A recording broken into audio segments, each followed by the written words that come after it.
Good morning. The 8th meeting of the 64th session of the Commission for Social Development is called to order.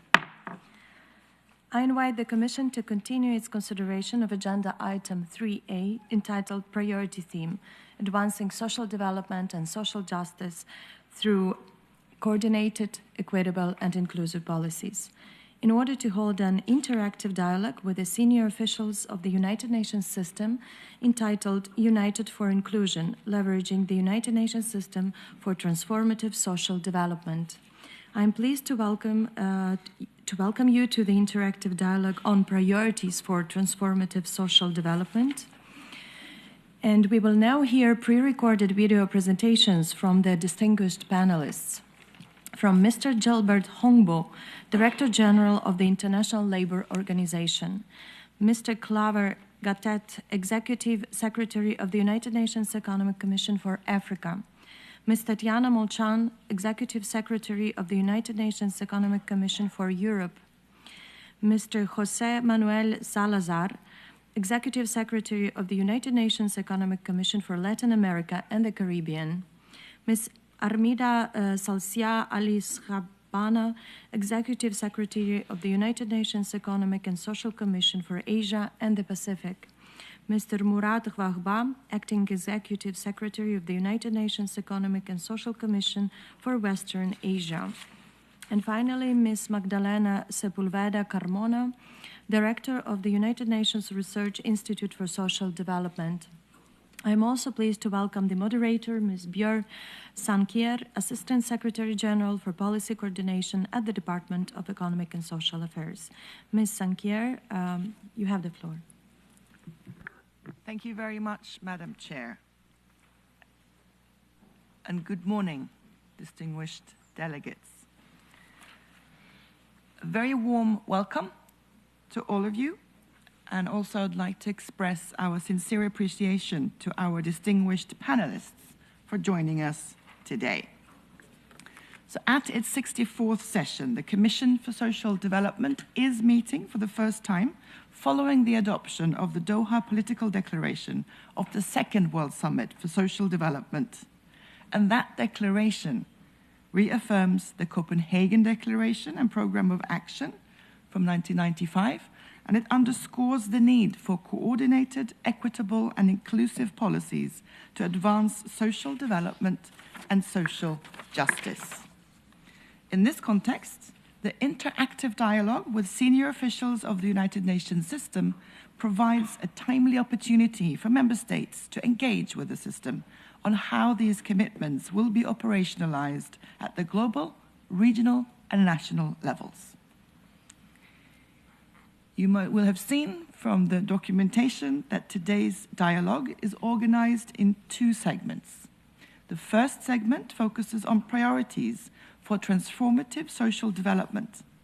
The second segment, to follow later this morning, will address UN system leadership for inclusive and integrated policy solutions. For this first segment, I'm very pleased that we will be joined by 7 senior officials representing the International Labour Organization, the United Nations Research Institute for Social Development, and all 5 United Nations regional commissions. The purpose of this exchange is to highlight key global and regional trends, emerging challenges, and policy priorities, and to discuss how the United Nations system can strengthen coordination, regional, global linkages, and support member states in the follow-up to the Doha Political Declaration. As we heard from the chair, we will hear pre-recorded messages, a very modern type of panel discussion we will be having today. So we will be hearing pre-recorded messages from the panelists before we will open the floor and have some real interaction. The panelists will address the following questions. What are the key global and regional trends, disparities, and emerging challenges that must be addressed in implementing the commitments of the Doha Political Declaration? And how is your entity supporting member states in addressing these challenges? The second question is how the UN system will contribute to the follow-up and review of and the implementation of the Doha Political Declaration, again at global, regional and national levels. Third, how can the regional commissions leverage their existing mandates to convene regional consultations and support the regional follow-up processes? Fourth question is what global, regional and national policy innovations or good practices can guide coordinated, equitable and inclusive policy responses across member states, and how can they be strengthened across regions and within the UN system? Fifth question, how can regional and global linkages be enhanced to improve coherence between regional priorities and the work of the Commission? And finally, what specific support do regions need from the broader UN system to advance social development and social justice? So we will now turn to the pre-recorded video statements prepared by each panelist. Following those interventions, we will open the floor for comments and questions from delegations. I will also follow up with some questions for the panelists. And finally, panelists will be invited to respond and reflect live, virtually, during a dedicated interactive period. So let's turn to the first part of this session, which is the pre-recorded video interventions of the panelists in the order listed, and I would like to invite the Secretariat to begin playing the messages. Excellencies, distinguished colleagues, the Doha Political Declaration has placed social development and social justice at the heart of a renewed multilateralism and of the UN Service for People.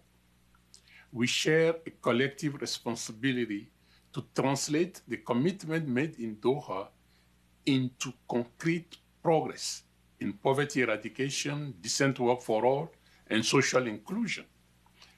The latest ILO data shows that while global unemployment is projected to stay around 4.9%, progress toward decent work has stalled.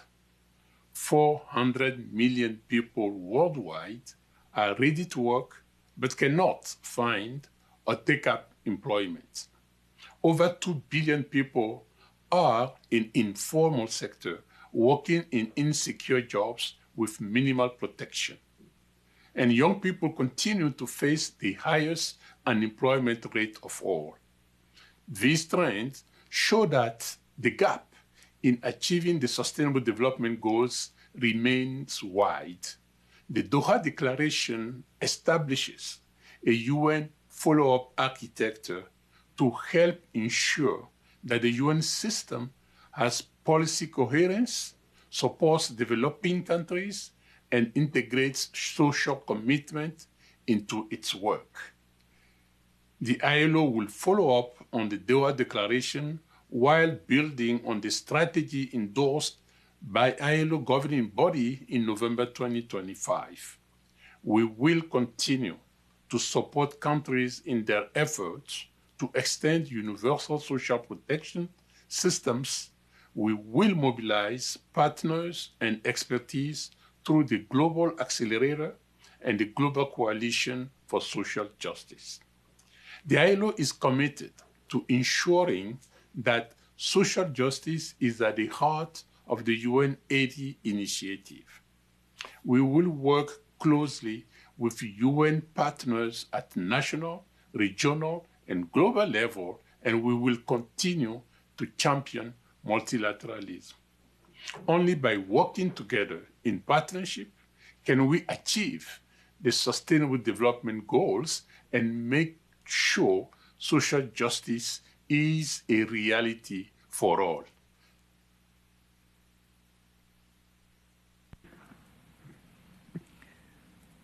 So I thank Mr. Gilbert Hongbo, the Director General of ILO, for that message, and I would like to invite the Secretariat to play the message from Mr. Claver Gatete, the Executive Secretary of the Economic Commission for Africa.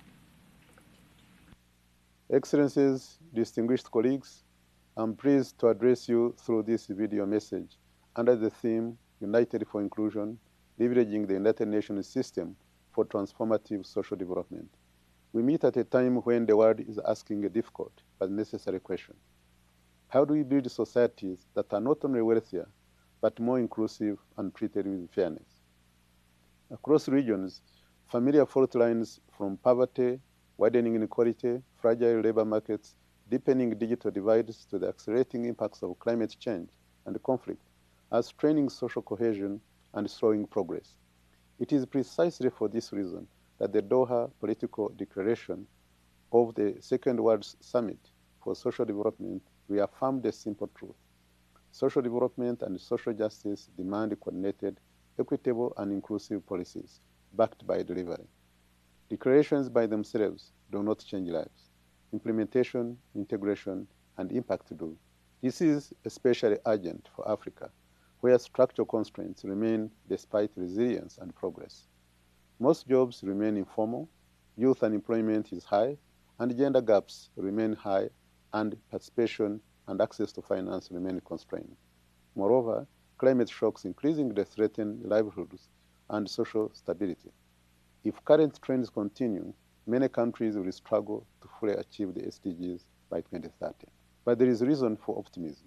Allow me, therefore, to outline 3 integrated priorities to deliver real change. First, we must transition from informality to decent work through skills acquisition, digitization, and policy coherence. Informality continues to trap millions, especially women and young people, in low-paying jobs with limited protection. At the same time, digitization and artificial intelligence are reshaping the future of work, creating new possibilities while also widening skills gaps. It is therefore imperative that we equip our people to seize these opportunities. In this regard, ECA is supporting countries to upgrade skills, expand technical and vocational education, strengthen labor market data, and better align education systems with market demand. But this requires deliberate action. Policies must be aligned across education, employment, and social protection, and investments must be guided by data that reaches rural communities, women, and fragile contexts, not only urban elites. Second, we must build resilient societies by integrating social protection, health, education, and sustainable financing. While coverage has expanded, Africa's social protection systems remain fragmented and underfunded. Informal workers, persons with disabilities, and climate-vulnerable communities are too often left behind. Our societies cannot remain stable when protection is partial and opportunity uneven. In response to this, ECA is working with member states to scale shock-responsive, digitally enabled social protection, strengthen universal health coverage, and reform education systems for future-ready skills. Additionally, resilience demands stronger institutions and sustainable financing. As such, we must mobilize domestic resources, leverage remittances and blended finance, and build robust data systems that ensure accountability. Third, we must turn Africa's youth bulge into a demographic dividend through jobs, inclusion, and regional coherence. It requires sustained investment in human capital, accelerated job creation in green and digital economies, and genuine access to finance and skills, especially for young women and the vulnerable. Equally important, national efforts must be reinforced by regional action. Through platforms such as the Africa Regional Forum on Sustainable Development, ECA is strengthening peer learning, regional follow-up, and a common African voice in global processes. This is essential to ensure that youth employment, inclusion, and skills development are aligned with both regional priorities and global commitments. Excellencies, the Doha Declaration gives a roadmap, but delivery is what ultimately matters. Africa is ready to do its part. At ECA, we stand ready to work with member states, the UN system, and all partners to turn this new social compact into tangible progress. for Africa and for the world. I thank you. And I would like to thank Mr. Gatete, the Executive Secretary of the Economic Commission for Africa, for sharing your views. I would now like to invite playing the recording of our next speaker, who is Ms. Tatiana Molchon, Executive Secretary of the Economic Commission for Europe. Distinguished delegates, colleagues, I'm really pleased to join you today for this important discussions in setting priorities for transformative social development as outlined in the Doha Political Declaration.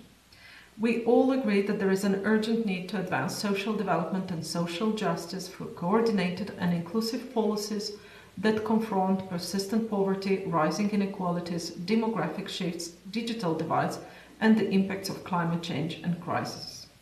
As regional commissions, we are the bridge between global commitments and national realities.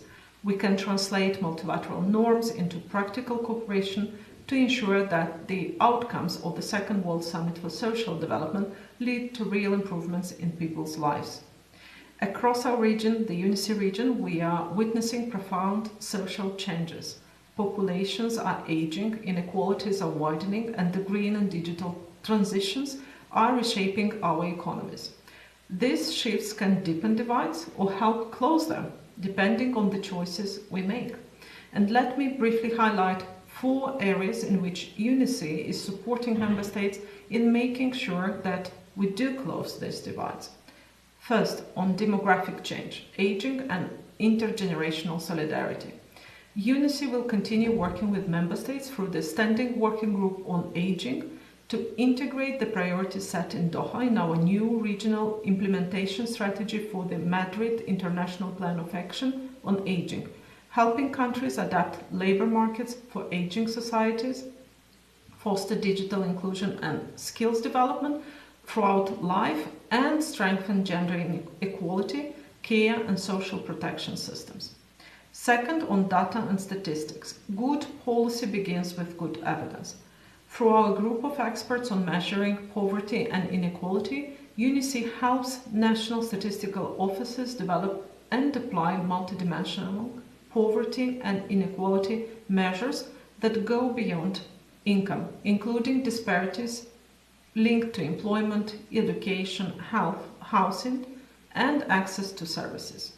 These tools make visible who is still being left behind and why, so policies can be more targeted, equitable, and effective. Third, on housing and urban development. UNICE region faces a persistent housing emergencies, which affects member states and their cities with different intensity. The 2025 ministerial commitments on housing affordability and sustainability give us a strong regional framework for policy action fully aligned with the Doha Declaration. UNICE is turning that framework into action through monitoring the implementation of the commitments by the member states, as well as through its country profiles to support sustainable national and local policy development, the UN Forum of Mayors, and targeted support, including for post-urban recovery in Ukraine. And last but not least, as countries decarbonize, UNICE's guiding principle for a just transition ensure that the journey to net zero goes hand in hand with social justice. We are working with governments and industries to design transitions that create new livelihoods, protect communities, and uphold human rights. Across all these areas, UNICE is supporting member states in the follow-up to the summit. The Doha Declaration designates the Commission for Social Development as the primary body for global follow-up, with preparatory meetings at regional level ahead of the first review planned for 2031. UNICE stands ready to contribute to these efforts within its existing mandates by mobilizing peer learning, strengthening data systems, and promoting policies that combine prosperity, solidarity, and sustainability. UNICE's established platforms, such as the Standing Working Group on Aging, the Conference of European Statisticians, and the Committee on Urban Development, Housing and Land Management, provide ready mechanisms for regional consultations through which the commitments of Doha can be advanced and progress discussed.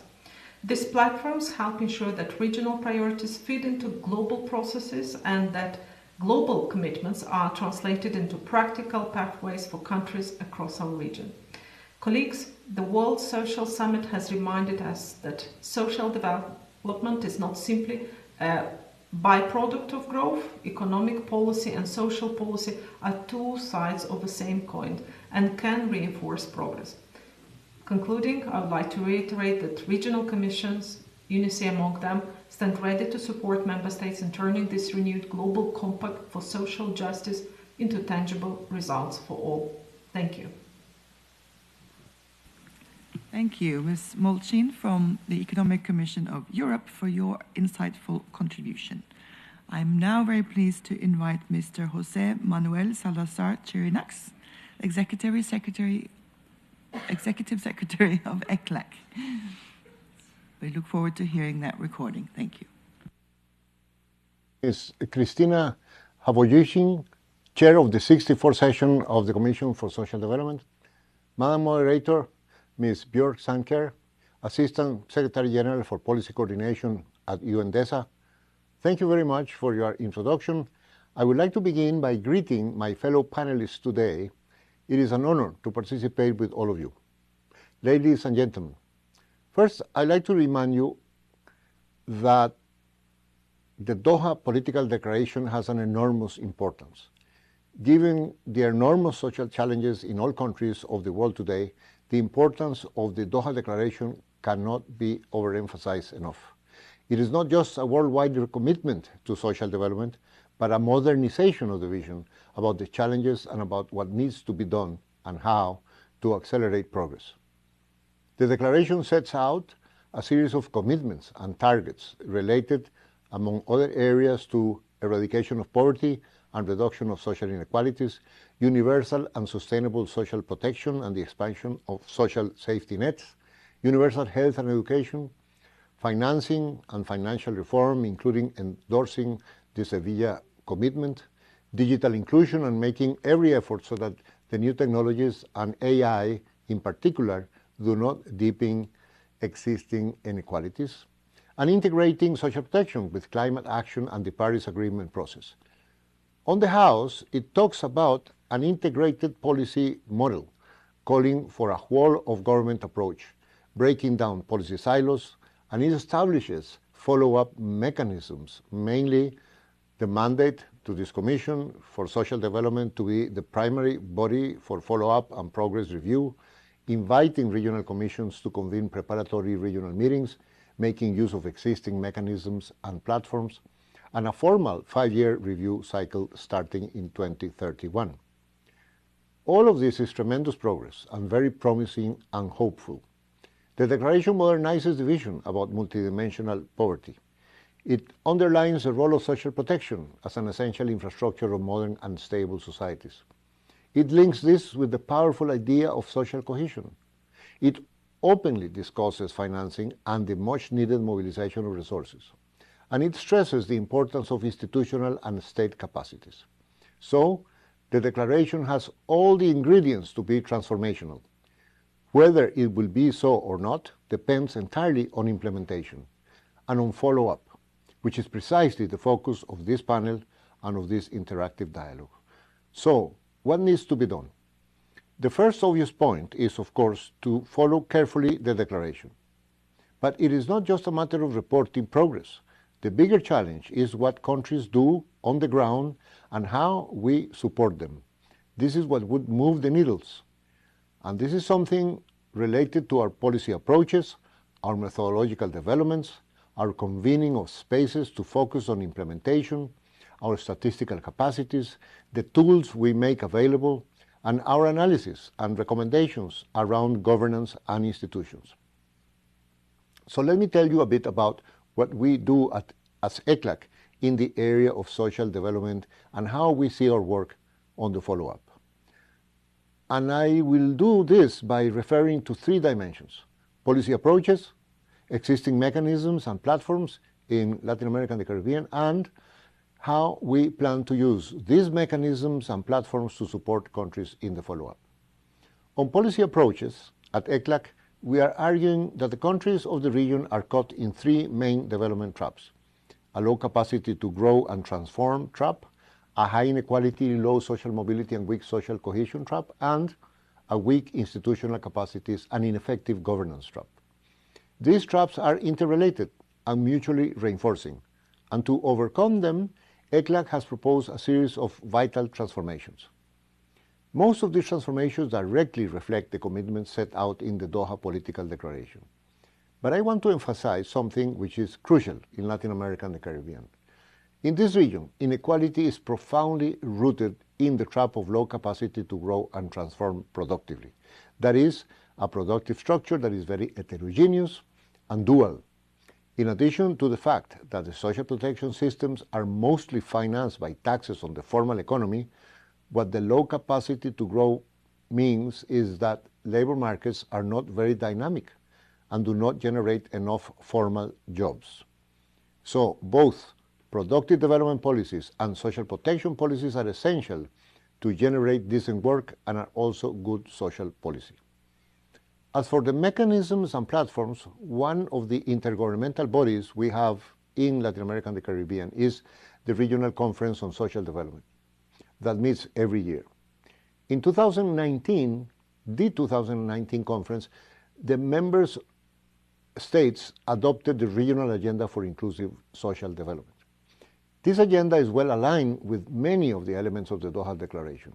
Already in 2023, at the fifth session of the conference, the countries requested ECLAC to prepare a draft roadmap and a document which would allow the region's voice to be heard at the second World Summit for Social Development. This was done and translated into a number of key messages, including one on the need to invest at least 1.5 to 2.5% of GDP in social protection with a view to ending poverty. During the sixth session, countries requested ECLAC, and I quote, to prepare under the leadership of the chair of the presiding officers a regional strategy for the implementation and follow-up of the agreements emerging from the Second World Summit for Social Development, as well as for the promotion of cooperation in this area, and to present a first progress report at the seventh session of the Regional Conference on Social Development to be held in 2027, end of quote. We are already working on this regional strategy under the leadership of the presidency and the presidency of the Brazilian government, which will be discussed at the next presiding officers meeting this year. We also have other related platforms, such as the Fiscal Seminar and the Fiscal Cooperation Task Force and the Yearly Forum on Sustainable Development, that we are also planning to activate to discuss the Doha Declaration follow-up. Thank you very much. Thank you very much, Mr. José Manuel Salazar, Executive Secretary of ECLAC, for that message. And I would now like to turn to our next speaker, Ms. Armida Salcia Ali Shabana, Executive Secretary of ESCAP. Can we please hear her recording? Excellencies, distinguished participants, the Second World Summit for Social Development in Qatar in November last year was an important moment to advance inclusive, equitable, and sustainable social development. The Doha Political Declaration, which was adopted at the summit, is fully aligned with the priorities expressed by Asian Pacific countries and provides much-needed momentum for faster progress towards the 2030 Agenda for Sustainable Development. Throughout the summit, countries from the Asia-Pacific region demonstrated that diversity is not a barrier, but a strength in creating people-centered solutions. Our region's contribution showcased innovation, resilience, and solidarity, values essential for shaping a future where no one is left behind. Across Asia and the Pacific, countries are implementing transformative approaches to strengthening social protection, reducing poverty, adapting to demographic change, fostering intergenerational solidarity, and developing the care economy. These initiatives, rooted in local realities and scaled through regional cooperation supported by ESCAP, offer lessons that resonate far beyond our borders. Social protection, is a proven and powerful tool for reducing poverty and inequality. 55% of the population in the region now has access to at least one social protection benefit. With climate change adding new risks, its role is more critical than ever. For example, Indonesia's program Keluarga Harapan has strengthened household resilience in climate-sensitive sectors, while public works programs in Fiji and India help rural communities adapt to climate shocks and build resilient infrastructure. Nepal's forecast-based financing ensures that resources reach vulnerable communities before disasters strike, reducing impact and safeguarding livelihoods. Rapid demographic shifts are reshaping societies and demanding new approaches to social cohesion. Aging population, youth migration, and changing family structures call for policies that foster intergenerational solidarity. The Maldives National Policy on Aging and the Lao People's Democratic Republic's recent decree on older persons exemplify this commitment, recognizing that aging is a life course issue and that solidarity across generations benefits all. Our repository of policies and good practices on aging supports countries in sharing experiences and strengthening regional cooperation. Equally important is transforming the care economy. Valuing unpaid care work and investing in care systems are central to inclusive, resilient society. Malaysia's Selangor state has pioneered a comprehensive care economy policy, while municipalities in the Philippines have embedded care into local budget, ensuring support for vulnerable women. The Republic of Korea's expanded parental leave scheme promotes shared caregiving responsibility and sets an example for gender equality and family well-being. One of the strongest messages from the summit was the importance of regional cooperation. Regional frameworks such as the Action Plan to strengthen regional collaboration on social protection, the ASEAN Comprehensive Framework on Care Economy, and the Jakarta Declaration on the Asian and Pacific Decade for Persons with Disabilities have helped countries share lessons, align priorities, mobilize resources, and adapt solutions across borders. The Doha Political Declaration proposes regional mechanisms to monitor commitments made at the summit to ensure accountability and continuous learning, and ESCAP is fully committed to supporting the regional follow-up. Building on our established platform, including the Committee on Social Development, we will continue to provide inclusive spaces for dialogue, review, and policy coherence that reflect regional priorities. We will also strengthen regional capacity to collect disaggregated social development data and support national statistical systems to monitor progress and inform policy, ensuring that progress is accurately tracked and gaps identified. I look forward to receiving further guidance on how we could better support member states in implementing the Doha Political Declaration. Thank you very much.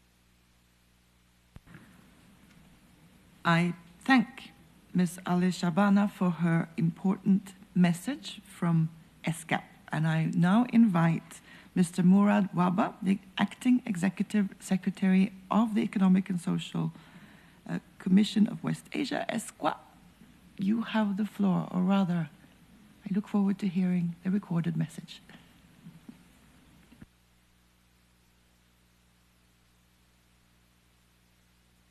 Your Excellencies, distinguished delegates and colleagues, ladies and gentlemen, warm greetings from Beirut, and I wish I could be with you today, but I'm at my post preparing ESCWA for the challenges of transformative social development in a rapidly changing financial and regional context. What I'm about to say today may be unexpected. I have mixed feelings about the Doha Declaration. Being from the Arab region and leading the UN Economic and Social Commission for Western Asia, I'm extremely proud that one of our member states hosted the Second World Social Summit for Social Development. This was no simple feat. The Qatari administration successfully brought 40 heads of state and government, over 230 ministers and senior officials, and nearly 14,000 participants to Doha for 2 days, to advocate for some of the most vulnerable people on the planet. They achieved this 30 years after the first World Social Summit and during a global environment of rising geopolitical tensions and falling social expenditure. Even more remarkable, and here I believe the UN's role was invaluable, all these people came to one common agreement to build a more just, inclusive, equitable, and sustainable world under the Doha Declaration. To the State of Qatar, to all my colleagues here who supported this landmark achievement, Mabruk, congratulations, bravo. But I also feel some regret. How have we not achieved social development since 1995? 33 million people in the Arab region lived in poverty in 1995. Today, 35 million people live in poverty. We had achieved progress at the start of this millennium, and now we're regressing. Today, a record 200 million persons, 40% of the population of this region, live in hunger. 57 million people live in slums, 7 million more than in 1995, and 40 million people have been forcibly displaced. More people than any other time in history. As human needs grow, our capacity to alleviate the suffering has decreased. We are all acutely aware of the financial, institutional, and political constraints before us today. But one of the greatest catalysts for poverty is the reduction in high health expenditure. In the Arab region, 47% of health expenditure is financed by individuals, meaning one negative diagnosis could plunge a whole family into poverty. Social mobility has stalled. Where education used to break the intergenerational transmission of poverty, decent employment is now a luxury for a minority. And wealth inequality is increasingly polarized. But with you and before you today, I feel hope.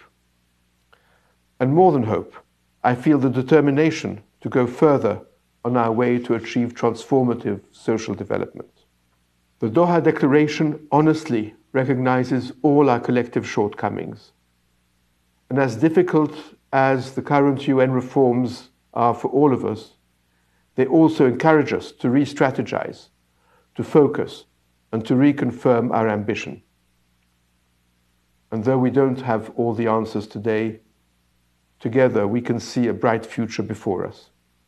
Our growing interconnectedness has enabled us to learn faster, share solutions more widely, and adapt more effectively. Excellencies, ladies and gentlemen, let me highlight 4 priorities to eradicate poverty, provide decent work for all, and achieve universal social inclusion, grounded in human rights, as we have outlined in the Doha Declaration. We must take advantage of our convening power. We need to bring leaders together and show them that positive change is possible. Transboundary social challenges such as conflict prevention and peace building, natural resource management, climate change adaptation and mitigation, migration, the reduction of illicit financial flows, and potentially fiscal coordination can only be overcome through increased multilateralism. The UN has a comparative advantage in multilateralism, and we must take advantage. We need to scale proven social development solutions. We need to collect success stories where countries have achieved inclusive social development, share them with the world, and tailor concrete policy packages to relevant national contexts. grounded in reality. Better coordination within and outside the UN system, including with national governments, with civil society, with academia, will allow us to achieve this, embracing comparative advantages and providing evidence-based policy solutions. Together, we need to strengthen our accountability and our public communications. Because, ladies and gentlemen, for the UN to succeed, we need to convince the world that we can succeed. We must not be shy about our goals, but we must also ensure our goals are actionable and that we are all accountable for them.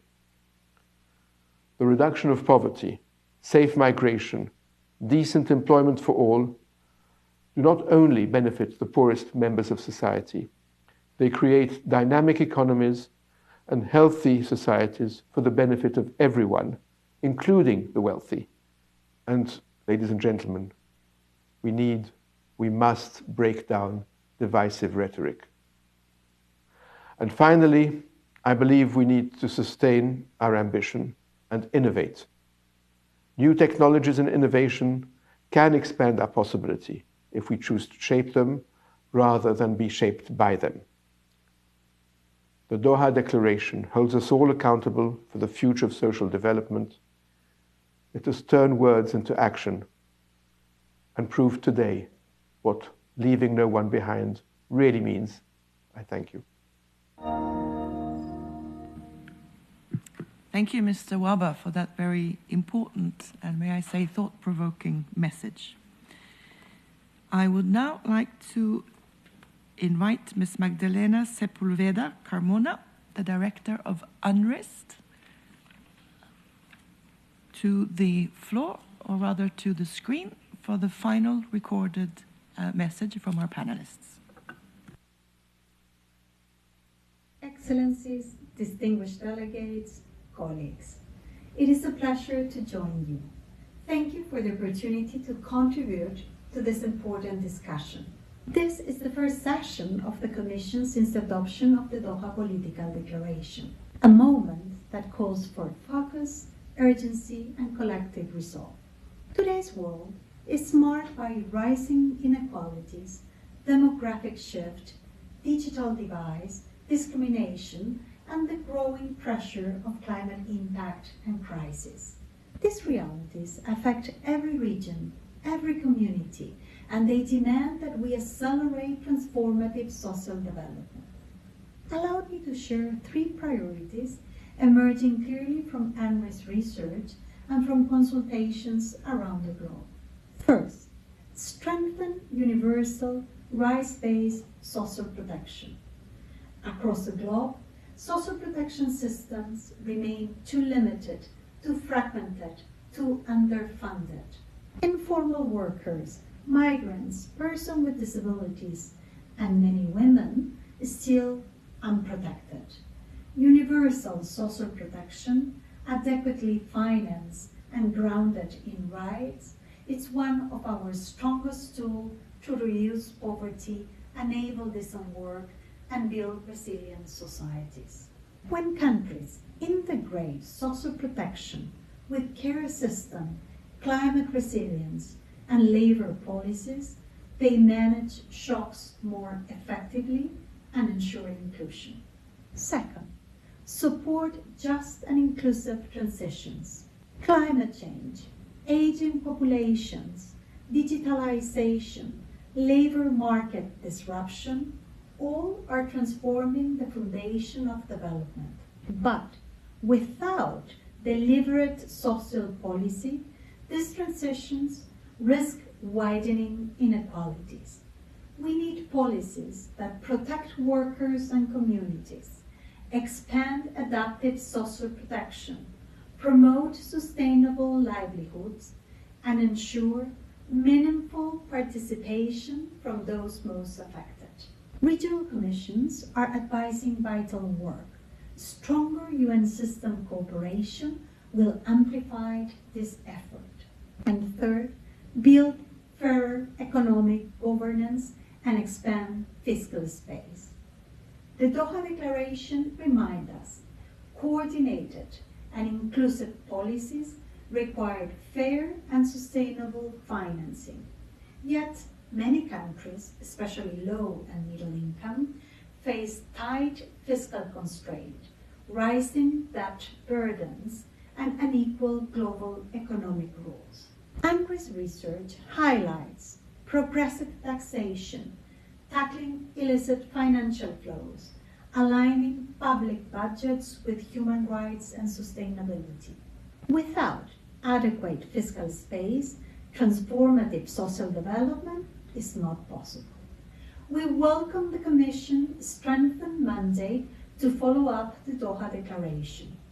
UNRWA will contribute through independent multidisciplinary research, evidence-based inputs for states, regional commissions, and UN partners, multi-stakeholder dialogues elevating excluded voices, and analytical tools and policy framework for coherent follow-up. Excellencies, transformative social development requires aligned policies, political will, and renewed multilateral cooperation. The UN system must work together, coherently and inclusively, and with purpose, to move from commitments to implementation. UNRWA stands ready with rigorous evidence, inclusive processes, and policy innovation. Thank you. Thank you very much, Ms. Sepulveda, for that interesting presentation and the important perspectives of the UN Research Institute for Social Development. Now, ladies and gentlemen, when I recapped the agenda for you at the start of this session, I mentioned that we would have 3 segments, and we would now go to a segment where I will ask follow-up questions of the panelists. Now, looking at the time, and given that this is meant to be a real interactive session, with your permission, I hope we can go directly to the interactive part. We do have all of the speakers or the institutions that we've heard from represented online, so that you will be able to ask your questions or provide your reflections and get responses from our panelists. To ask for the floor, please just press the microphone button, and my colleagues here will help me to organize the speakers list. I would like to encourage you to be focused in asking a question or bringing a quick reflection to the floor, so that we can get as many of your interventions as possible, and also get feedback from our panelists, so that we make this a truly interactive discussion. And dear delegates, while you think about your question and think about pressing that button, let me just quickly recap who we have online, so that you know who you will be speaking to. So we had 6 panelists. All of them will be represented online, with the exception of ILO. We've just received the excuses of ILO. They were planning to participate and are send their apologies. They will not be able to participate after all. UNECA, Economic Commission for Africa, is represented by Ms. Susanna Swidrowski, the Director of the Gender, Poverty and Social Policy Division. And ESCAP is represented by Mr. Srinivas Tata, the Director of the Social Development Division. The other 3 institutions are represented by the panelists that you've just seen in their recorded messages. So with that, I open the floor, and I see Cuba on the list. Please, you have the floor. Señora Presidenta. Madam Moderator, Madam Chair, distinguished senior officials of the United Nations system, the delegation of Cuba welcomes the organization of this interactive dialogue, which focuses the debate on inclusion and the ability of the multilateral system to advance truly transformative social development. For Cuba, this is a vital space. Inclusion is not an abstract concept, rather it is a key principle of our social project since 1959. Our country has historically advocated for social development only being possible when human dignity, equal opportunities, and the full participation of all people are guaranteed while leaving no one behind. The Constitution of the Republic enshrines these principles, and recent policies, such as the Family Code and the Code for Children, Adolescents, and Youth, reaffirm the state's will to protect groups in a situation of vulnerability, to promote gender equality, and to strengthen social cohesion. The United Nations system plays an irreplaceable role in promoting international development cooperation. Cuba recognizes and deeply values the work of its agencies, funds, and programs with which we have historically cooperated in areas such as health, education, food security, disaster risk management, and social protection. However, we must also clearly point to the structural obstacles that prevent countries such as ours from fully deploying their development potential. The economic, commercial, and financial blockade imposed by the government of the United States, which has been in place for more than 6 decades and which in recent years has been intensified, is the primary impediment to Cuba's social development. Its extraterritorial effects limit access to technologies, financing, essential inputs, and opportunities for cooperation, and have a direct impact on the daily lives of millions of Cubans. That is compounded by unilateral pressure and threats by the United States, which is attempting to destabilize our country and the region. These actions, contrary to international law and the purposes of this organization, are eroding national efforts to guarantee universal public services, to strengthen social protection, and to move towards an inclusive and sustainable development model. Despite these adversities, Cuba remains committed to social justice, solidarity, and international cooperation. We will continue to work with the UN system to expand inclusion programs, to strengthen institutional capacities, and to promote person-centered public policies. We reiterate that inclusion can only be complete when all countries can develop without external coercion in an international environment based on mutual respect, sovereign equality, and cooperation. Cuba will continue modestly but firmly to help build a more just, inclusive, and human world. We would be grateful if the panelists could tell us their thoughts on what additional actions the international community and the United Nations system could take to help achieve the commitments made in Copenhagen and Doha. Thank you very much. Thank you very much to Cuba. And again, with your permission, another housekeeping question, and to provide some predictability for our panelists. The way we will organize this, I think we'll take some comments from the floor and we'll turn back to the panelists so that each of them can actually have a few minutes to respond to the different concerns and questions that will be raised from the floor. I have so far 7 speakers. We have time for more, but I would like to encourage you to ask for the floor so that we can organize the time and make sure that everyone gets to provide their intervention. So with that, I give the floor to Qatar, followed by the Philippines. So Qatar, you have the floor. Thank you, Madam Chair. Esteemed attendees, peace and blessings of God be upon you all. It is our pleasure to participate in this interactive dialogue with senior officials of the UN system. This dialogue, which is held in the first session to be held for this commission after the adoption of the Doha Political Declaration, a great way for addressing the work of the UN in the implementation of the Doha Declaration regionally and internationally. Qatar also appreciates the crucial role played by the UN system in supporting member states in the follow-up of the implementation of the Doha Political Declaration, along with providing expertise and innovative approaches and the facilitation of initiatives.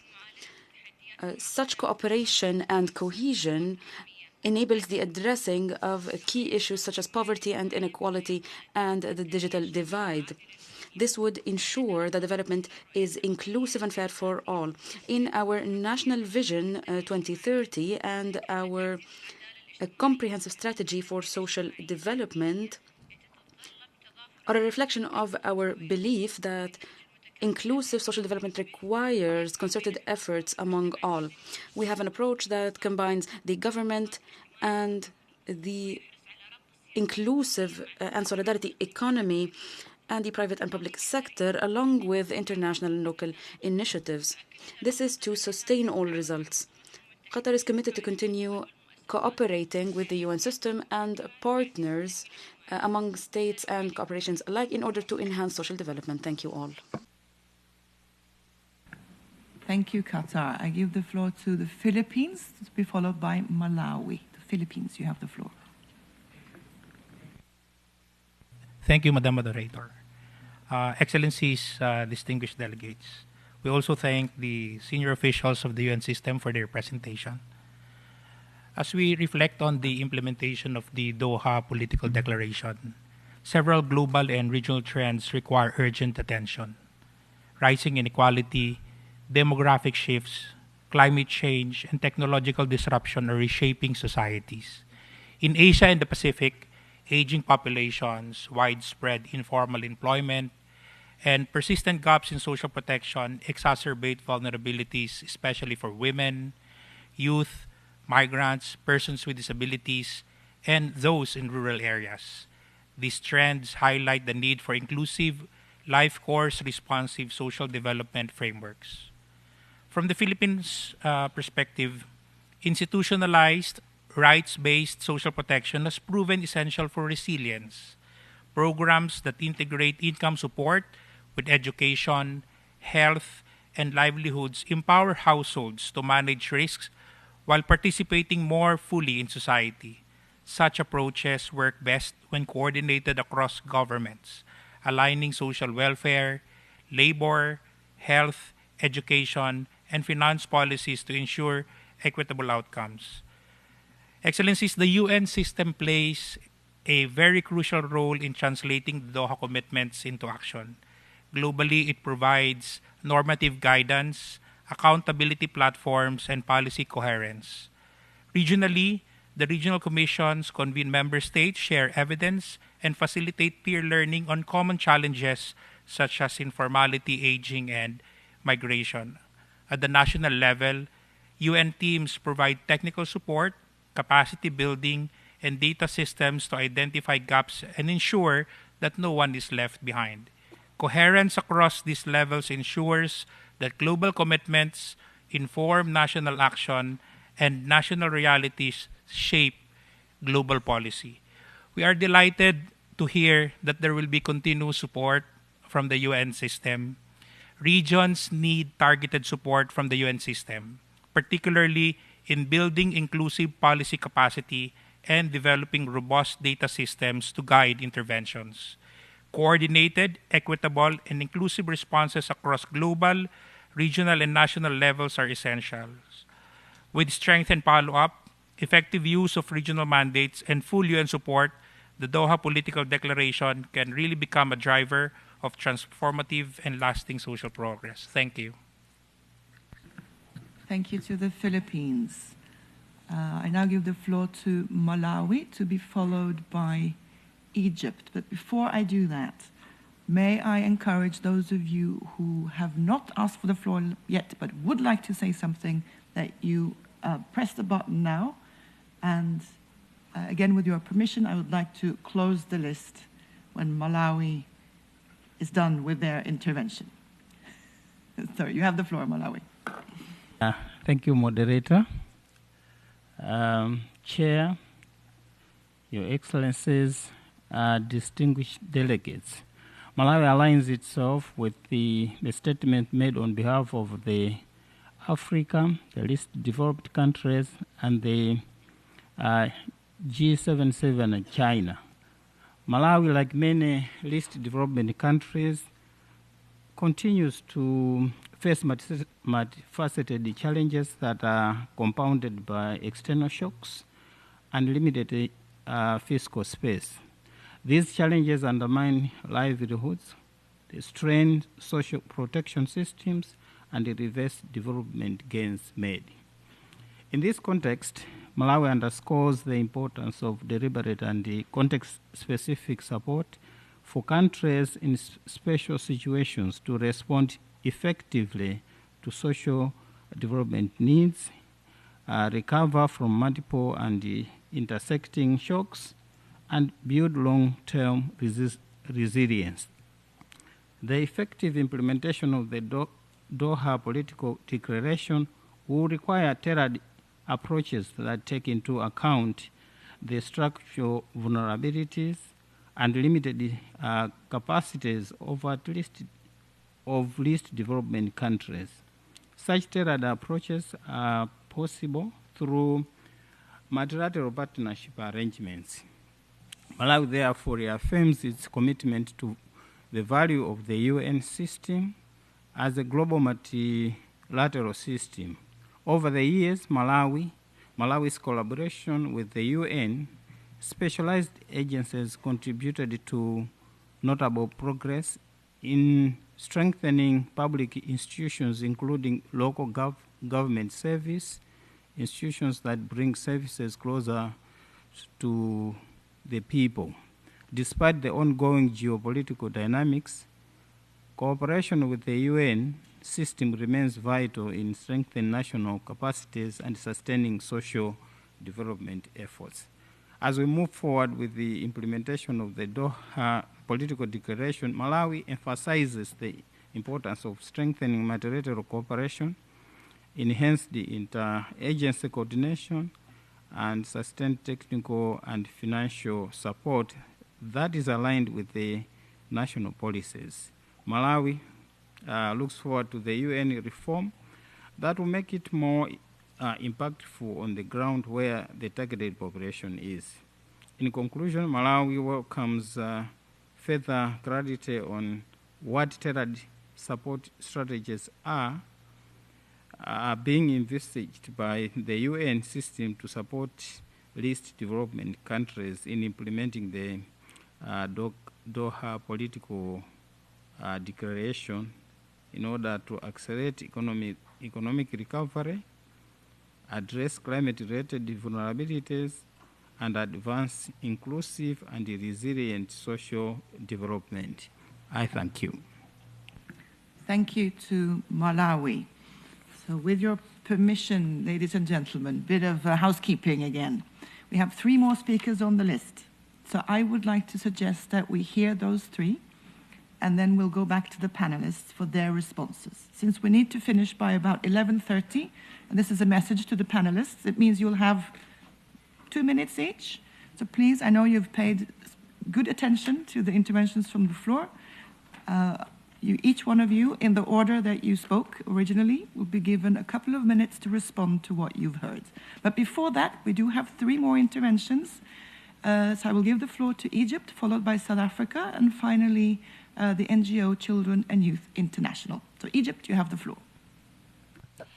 Thank you, Madam Moderator, and I would like to thank the speakers from the UN system for the interventions. I apologize I haven't been early to the session due to other engagements, but I've heard part of the interventions, so I apologize if any of my comments or questions may have been addressed already, but maybe they would come with more elaboration. Doha came at a critical time in itself, when we had the proposal to have the World Social Development Summit, and when we decided that it is a revival of Copenhagen and a recommitment to Copenhagen, the times were a bit different from the proposal to the negotiations. And now the implementation also comes at a critical time when the UN system is being questioned, its relevance on the ground is being questioned, and the commitments are still there. If we look closely at Copenhagen, from Copenhagen to Doha, we will see, and transcending the 2030 agenda, we will see that even Copenhagen, with the core themes that came in that document, inspired a large part of the 2030 agenda with its goals on targets. We're still working on decent work, employment and decent work. We're still working on the overarching goal of the eradication of poverty as the greatest global challenge. We're still working on social integration. Maybe the face of things is different, but the core issues are still the same, and this is what has transpired into the Doha Political Declaration of the second summit. So the implementation is important because the UN also needs to prove its relevance on the ground. In national capacity, we do believe in the role of the UN on those pillars. We have great cooperation, not only with the regional commissions, but also with the specialized agencies of the UN that have a role to play on all those areas. So the question would be how each regional commission, for example, or each organization within the system is aligning within the system to remove the duplication, given also not only the limited resources, but also the limited capacities, human resources, not only the financial resources, they all come together and are intertwined, and how the implementation on the ground is also aligned with the specificities of each region and each country in each region. For example, in the Arab region, our ministers of social affairs have come together to work on how to incorporate the outcomes of Doha and the commitments that were made in Copenhagen in order to go forward with our policies and also translating those commitments in our national and regional context, taken also the different challenges that each region faces. And even the discussion about the regional commissions during the negotiations on the political declaration was a big issue because not each regional commission is like the other, not each region is like the other, and the alignment may be difficult. So how is the UN system trying to go through this sea and to fight the waves in order to deliver with the current context? This is a very general question, but I believe it's pertinent also to our discussion. Thank you. Thank you to Egypt. And with that, I give the floor to South Africa. You have the floor. Thank you, Madam Chair. We also thank the UN executives for their intervention in this important session.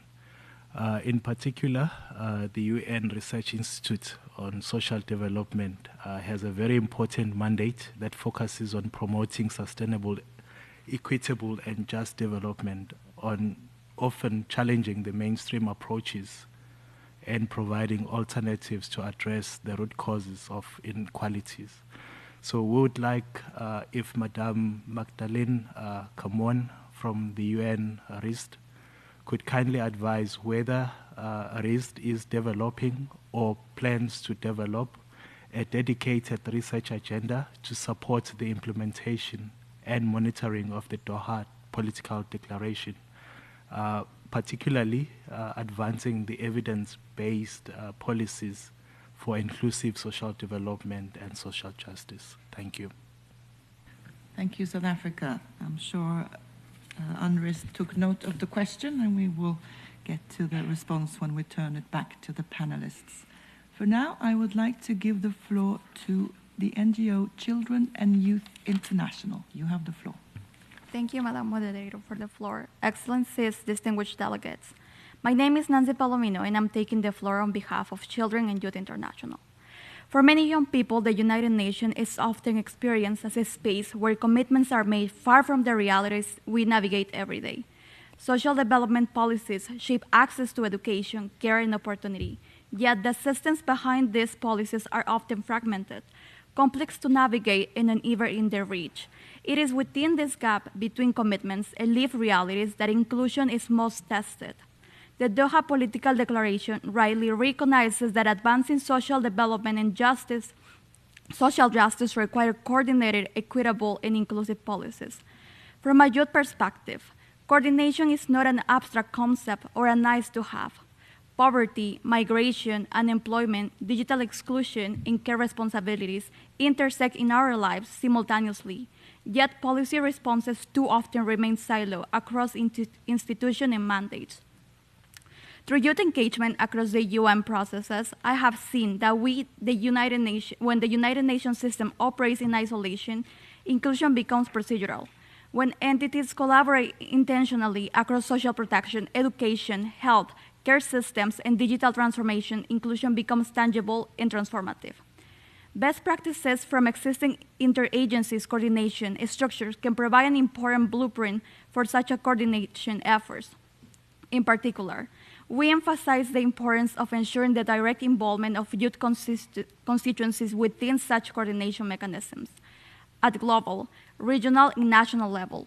We highlight the example of IANYD, the Interagency Network for Youth Development, which brings together UN agencies and their respective youth constituencies to advance and increase the effectiveness of the UN's work in youth development and policy.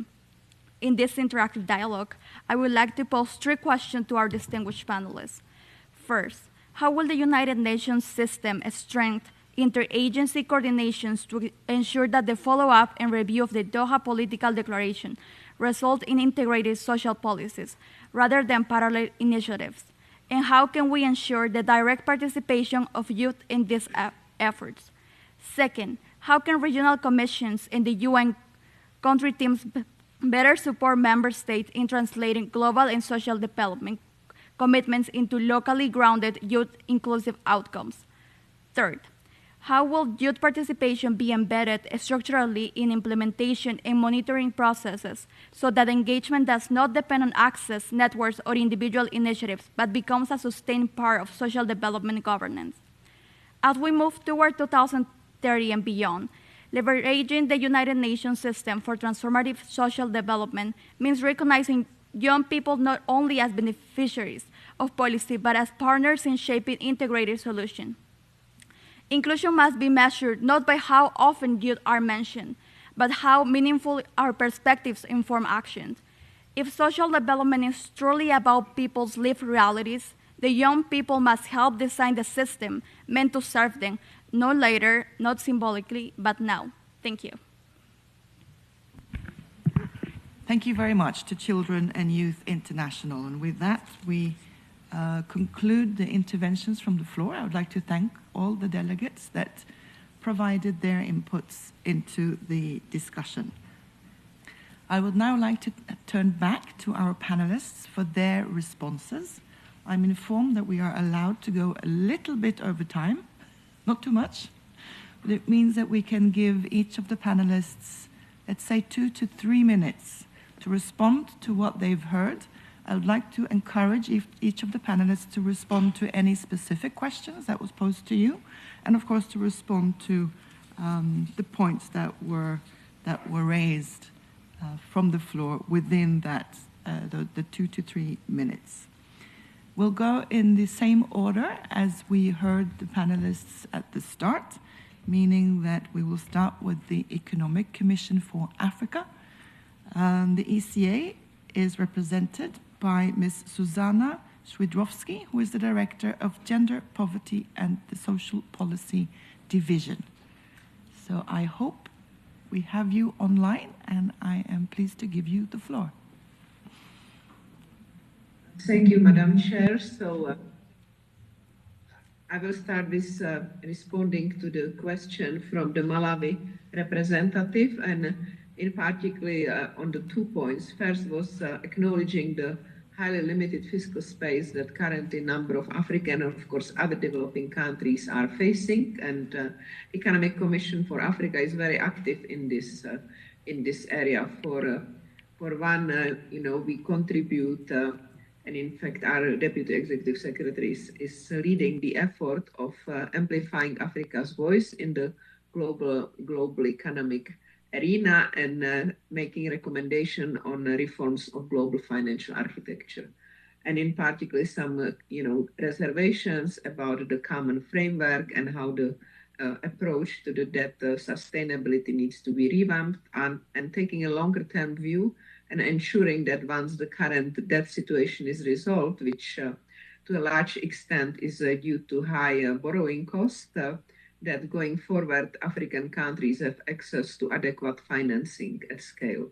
So this is very much on the agenda. We have also estimated, the financing gap, etc., and it is significant. Then the other point was what specifically we do for the least developed countries. And yes, we do actually have special initiatives. We are basically working along the functions, which is the analytical function, convener, and policy advice and technical assistance. So within analysis, every year we have a sustainable development report where a specific segment is dedicated to least developed countries. And also at our conference of ministers of finance, there is a session dedicated to the challenges of least developed countries in Africa, of course, in our context. And then we move on to practical implementations, and those are demand-driven. So we are responding to the demand from our countries, and we are usually bringing regional perspective and also supporting peer learning. So maybe with that, I can move to the question of the representative of Egypt. Yes, within the UN 80 reforms, we have really undertaken a significant and looking not only at the financial, but also human resources, and of course, working in an integrated way. So just one example could be, for example, and how are we, for example, differing? So in the area of poverty, our contribution is we are increasingly focusing on the multidimensional poverty index and vulnerability. And this is in contrast to other institutions which are focusing more on the income poverty. So like, for example, World Bank. So we are complementing each other. And obviously we are working very closely with statistical departments and also sharing lessons from other regions. And then how are we targeting within Africa, for example? So we had a representative from South Africa, and we recognize that South Africa or Southern Africa region and the middle-income countries there have very different challenges. So there, for example, youth unemployment is very high on agenda, with South Africa having the highest or one of the highest rates in the world. In other regions, it would be more the fiscal sustainability, or when it comes to labor markets, focusing on working poverty. But in all of this, again, we take a demand-driven approach. So we are highlighting to countries some of the longer-term trends and discussing their perspectives, what they view. But when it comes to implementation, we rely on the demand-driven and what our countries are basically requesting and seeking our expertise in. So thank you. Thank you very much for that input, and thank you also for sticking to time, since we want to hear from the other panelists as well. It is my pleasure to give the next 2 to 3 to 4 minutes to hear from Executive Secretary Jose Manuel Salazar of ECLAC. You have the floor. Thank you. Thank you very much for the very interesting questions. Even 3 minutes or 4 is going to be difficult, but on the distinguished question by the distinguished representative of Cuba, what additional actions can international organizations take to implement the Doha commitments? Well, I think additional, we are working strongly with DESA and others on the whole issue of the Doha commitment, but particularly in the financial. A lot of this will require really progress in the Seville commitment. And we do have, and in fact, now in the month of May, a conference which we have all the years with the ministers of finance or the representative of vice ministers. So that's a very concrete issue. We also do research on good practices for social policies on issues of cash transfers, where Latin America has a lot of very good practices on the issue of universal pensions.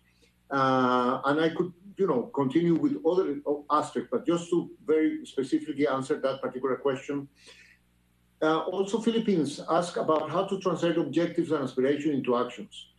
That's a very, very important question. One of the innovations that we have been doing in the last 3 years in ECLAC is to, and this is aligned with what we call the 4th trap of low capacities, institutional capacities, a whole agenda of research, very practical oriented on the capabilities of institutions, how to really move the needles, what are what we call the top capacities, technical, operational, political, and prospective of the institutions. We already devoted the social panorama of last year to analyze the capacities of or weaknesses of the institutions in the social area.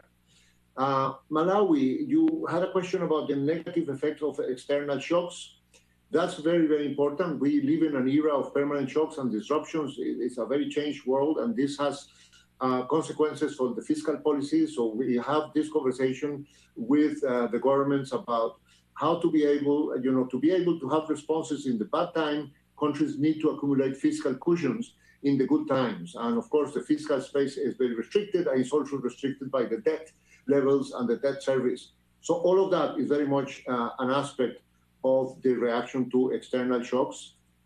And of course, we are also very much working with the SIDS, particularly in this region with Caribbean, on natural disasters and the high levels of debts, and what to do about that. And we publish, unfortunately, precisely because of the natural disaster shocks, the Caribbean islands mostly, on average, have levels of debt to GDP which are 20 points above the average for the Latin American continental countries.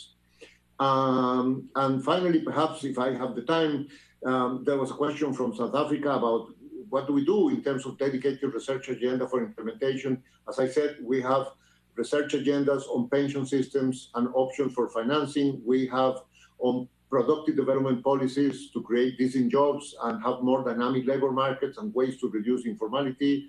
We work a lot. And by the way, we do this with the ILO, with all UN system organizations. There were questions about alignment. All this that I'm talking about, we do in most cases work also on the care economy and on the care society with UN Women, etc. And we also work on the issue of how to accelerate the digital transformation and use the AI revolution for more effective social policies. This is very fast in the few minutes what I could tell you, but each one of these are, of course, big subjects on which we will be happy to share more information about what we do with other UN agencies and, of course, in support of countries' priorities. Thank you. Thank you so much, Mr. Salazar. And also for the important reminder that, of course, the discussions today, they are brief, but they are not the end. The discussions will continue, and there's every opportunity, of course, to follow up afterwards. So with that, let me invite Ms. Tatiana Molchan of the Economic Commission for Europe to provide your responses in about 3 minutes. You have the floor.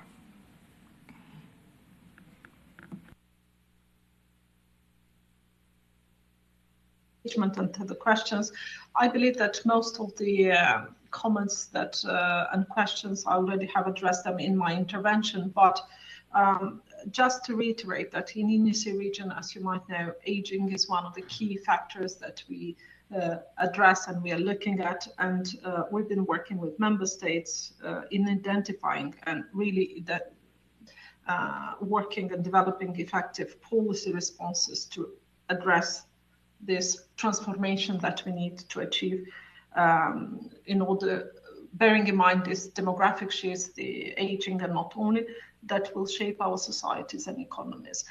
In responding, or more as a comment to some of the questions that were raised, and my colleagues, both from ECHA and my colleague Jose Manuel already mentioned this briefly, about how and what more we as regional commissions can do for the Doha Political Declaration to be implemented, to be delivered. I think we have all of us, the existing mandates, resources, the very vast intergovernmental structure that can be even more put to use in order to deliver on these important mandates. At the same time, it's very important to keep good coordination. I think the distinguished delegate from Egypt and someone else also raised the question about synergies, coordination, cooperation. We've been already doing that within the regional collaborative platform, so we do not work separate on this. We work with our colleagues from all of the UN entities on this subject, and we will continue to do this as UN 80 progresses, as the regional reset is being discussed under the new regional platforms for integration. So that is true.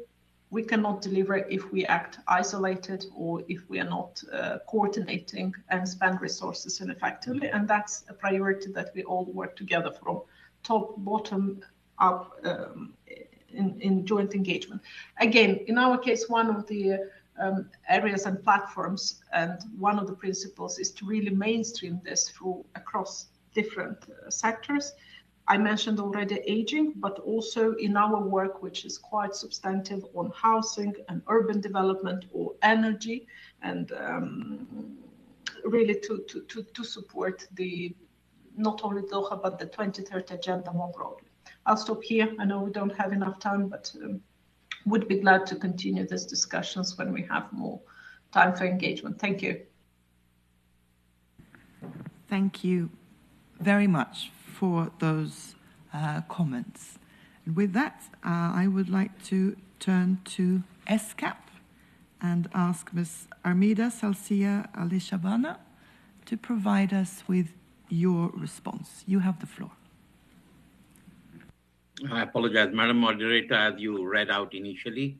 I'm Dr. Tata. I'm the Director of Social Development who's standing in for my Executive Secretary. Just that the responses provided by other regional commissions really answer a lot of the points that were raised. But I'd like to just stress on a couple of points regarding how regional commissions are placed in order to respond to the requests made by member states. I think regional commissions, yes, they are different in different regions in the way that we have evolved, but there are many common similarities. We are multidisciplinary. We provide the most inclusive intergovernmental platform, which also brings together other stakeholders. And I think we are uniquely placed including through the regional coordination platform, the RCPs, which will now become the regional platform for integration. And the UNAT is really ensuring the reforms are towards ensuring a coordinated UN response to country requests. So I believe that the concerns or the points raised by the distinguished delegate of Egypt and others, including the NGO delegate, that I think the UN is getting prepared to deliver jointly on the Doha Declaration in a way that really makes an impact. And I would like to refer to the points made by Philippines, especially on the importance of population aging and rapid demographic change in Asia Pacific, the challenge of informality. And these are issues that we are working with all our member states together with our partners within the UN system using the regional coordination platform, right now the RCP. But additionally, we would like to acknowledge the leadership of Philippines who has been highlighting these issues and working with us in terms of mainstreaming these both in the Conference of Middle Income Countries. And now Philippines is the new chair of ASEAN in 2026. And they have undertaken to highlight the issues related to population aging as well as social protection as part of their presidency. So we look forward to working with Philippines in order to promoting the effective implementation of the Doha Declaration in Asia Pacific. Back to you, Madam Moderator. Thank you very much, Mr. Srinivas Tata, indeed, the Director of the Social Development Division at ESCAP, for your responses and reflections. So with that, I would like to turn to ESCWA and Mr. Murad Waba for your responses, please. You have the floor. Thank you very much, Madam Moderator, and thank you, Chair and distinguished delegates, for hearing us. I'm of an age where I can remember the negotiations leading to the Copenhagen Declaration. And perhaps I wanted to say this to share some good news, which is that there's a much greater understanding of what is required for social development today, both by the UN and indeed by member states, so that negotiations leading to the outcome document and the commitment to action beyond policies, I think, is very much noted in the Doha Declaration. So that's with the good news. We've also, since Copenhagen, learned quite a lot about social development and how to go about it, if I may answer some of the questions. And what we've learned is, to a very large extent, represented in the UN at 80 reforms. And I'll start with data. I think we've learned since Copenhagen that better data and better targeting lead to better social policies. And I'd like to emphasize the question of data because it's one which is one of the work packages in the UN at 80. It allows us to focus together as UN entities, not only the regional commissions, but everyone in the UN, really to work much more closely on targeting modalities for social development, social protection. A second area where we have taken lessons refers to the importance of inequality beyond income poverty. And I think the multidimensional nature of poverty and the resulting inequality have been major sort of elements in the social sort of development. And I think together there has been a concerted effort at dealing with such. If I may then just refer you to the fact that ESQUA is promoting an inequality summit in Oman next June, and we're really looking forward to concrete policies in support of social development for our member countries. A third, and I'll stop there, two more. A last comment is on the importance of working together since Copenhagen. The Copenhagen Declaration was very much directed at individual entities of the UN system.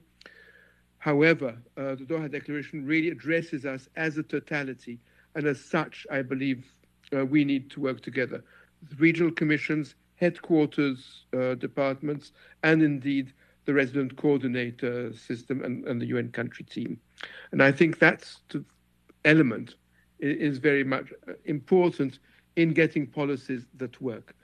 And finally, if I may, again, since the Copenhagen Declaration, we've emphasized the role of cross-boundary work, where we have population displacement issues, labor migration, but also climate, sadly, conflict, and what a previous Secretary General referred to as uncivil society, all threatening the policies of social development. And I think that their regional commissions have a role in supporting cross-boundary work to achieve social development. And I'll stop there, but as my colleagues have said, there's so much more we could say. Thank you very much, Madam Moderator. Absolutely. And thank you so much, Mr. Murad Waba, for those reflections. I am now very pleased to turn to UNRIST, our final panelist, for your responses and comments. Please, Ms. Magdalena Sepulveda, you have the floor. Thank you, Madam Moderator. It is a pleasure to answer the direct questions that we received from the distinguished delegate of South Africa. I have to emphasize that UNRIST is the sole entity within the system that has the exclusive mandate to do research on social development. So we played a very important role already in the way to the summit, but also in the past in Copenhagen. And we expect to bring our independent, interdisciplinary, and inclusive research to help and assist the state to implement policies that are grounded in evidence. We collaborate with other entities when we do the research, and we try to bring also our research to within the system through DESA, for example. However, we also take note of the calls of different distinguished delegates on the needs to improve collaboration and integration, and we also hope and we have the expectation that the UN, after the UN80 process, that integration and further collaboration is going to be strengthened. Secondly, I also would like to point it out that the Doha Declaration, in our view, give additional power or the additional competences to the Commission of Social Development. It has put the declaration an important role for the Commission in order to monitor the implementation of the Doha Political Declaration. And in there, it is very important that I emphasize that this organization, this entity, UNRIST, has a very important link with the Commission of Social Development. As the distinguished delegates know, UNRIST provided his report to the Commission, and it has been doing so since its establishment 63 years ago. So we really hope to engage more closely with the Commission in the coming years to really assist the Commission directly with the research and evidence in order to monitor the compliance with Doha. I know there is little time, so I'm going to leave it there. Thank you very much, Madam Moderator. Thank you very much, Ms. Sepulveda, for those perspectives from UNRIST.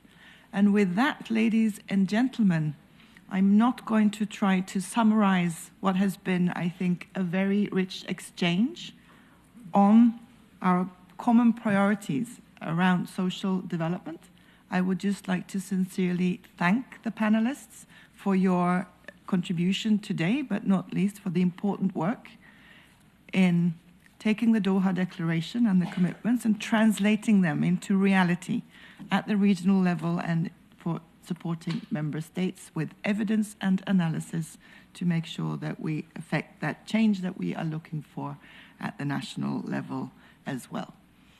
So let me, before I hand back to the chair, also thank all the delegations for your inputs from the floor and again for your continued commitment to social development and social justice. So with that, I think I hand back to the chair.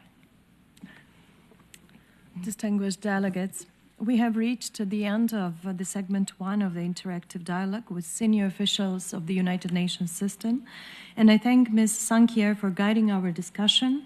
I am grateful to panelists and to all delegations for your participation and active contribution. We have thus concluded this interactive dialogue on priorities for transformative social development. We will now have a brief pause before we start the next interactive dialogue, so please remain seated.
Excellencies, distinguished delegates, it is my pleasure to welcome you to the interactive dialogue on UN system leadership for inclusive and integrated policy solutions.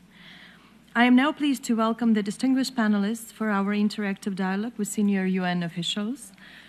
Mr. Tedros Adhanom Ghebreyesus, Director General of the World Health Organization, who has sent a pre-recorded video.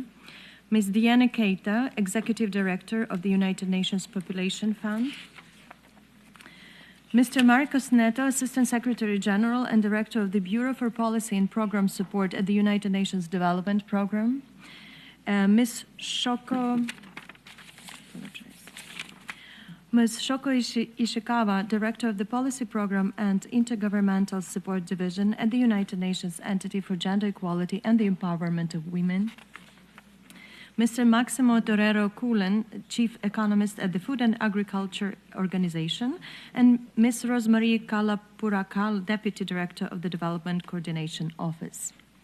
I am also pleased to welcome again the moderator, Ms. Björn Sankier, Assistant Secretary General for Policy Coordination at the Department of Economic and Social Affairs. Ms. Sankier, the floor is yours. Thank you very much, Chair.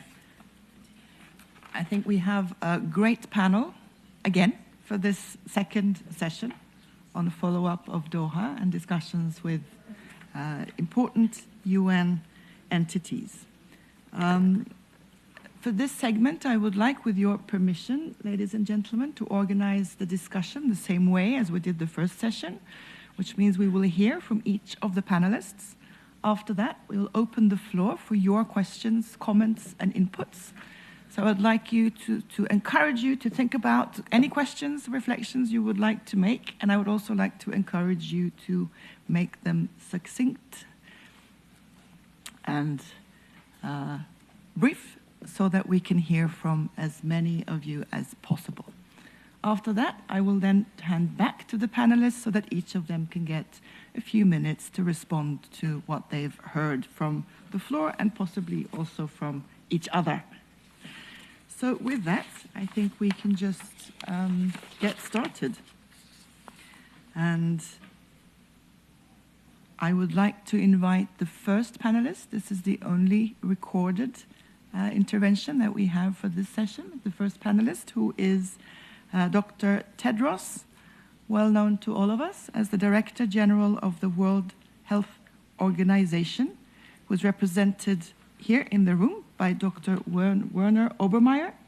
So we're happy to have you here on the panel, but we will first hear the recorded statement by Dr. Tedros.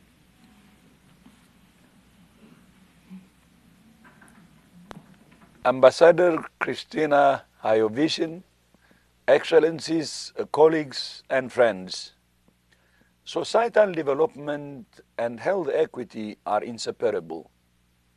We now have clear evidence that progress in one depends on progress in the other.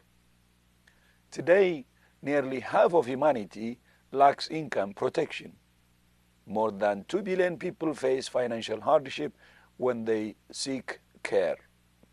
These pressures are escalating at a moment of deep global change and rising inequality. They weaken social cohesion and undermine development. They widen gaps in opportunity and erode trust in institutions. These are not only health failures, they are failures of social development. They show that the structures meant to protect people are not keeping pace with the risks they face. Health and the work that sustains it is one of our greatest collective assets. Yet health and care work performed largely by women remains chronically undervalued. This weakens health systems. It constrains economic growth. It limits the resilience of societies.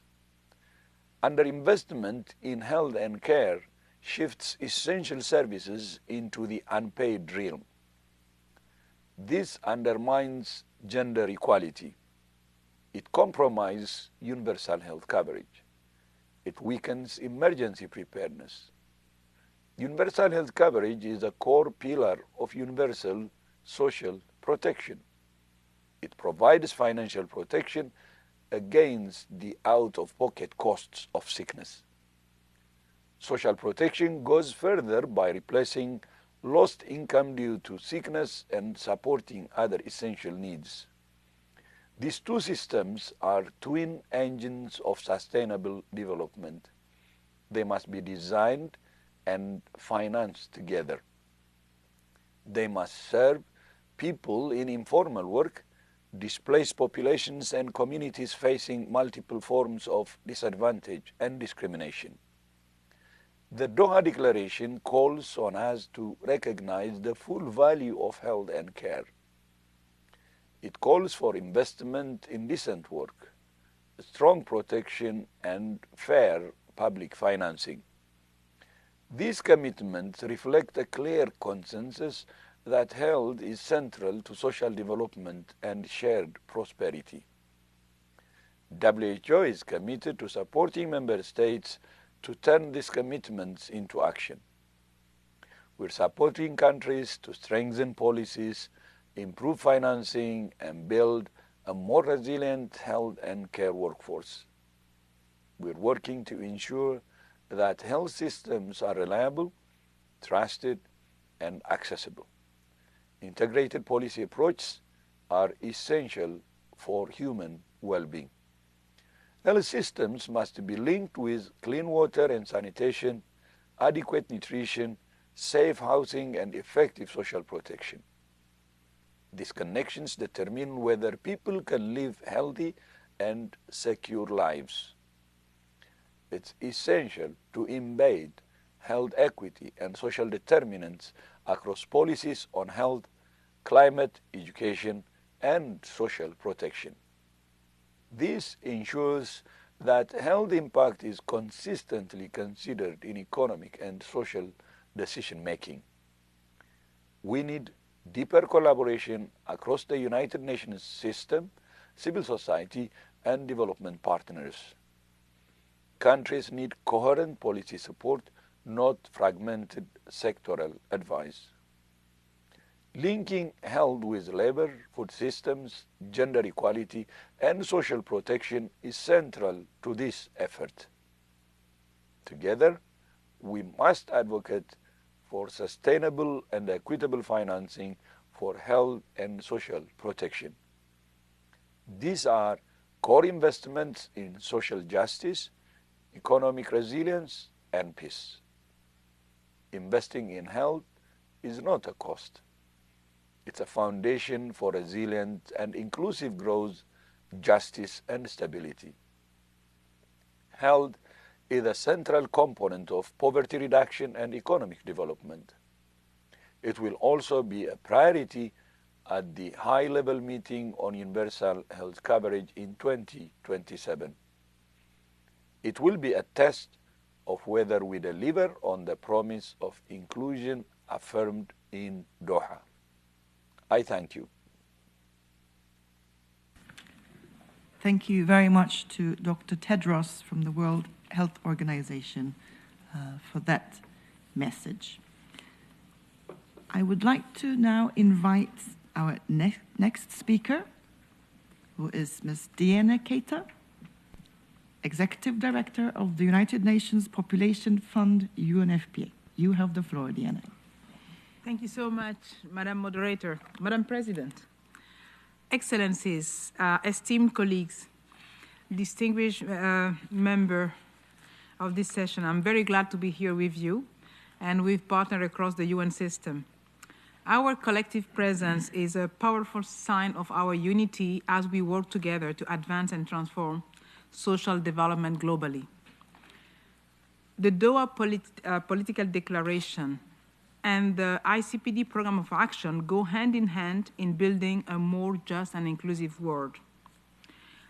The both framework embodied our shared belief that people are the fabric of societies and are at the heart of sustainable development.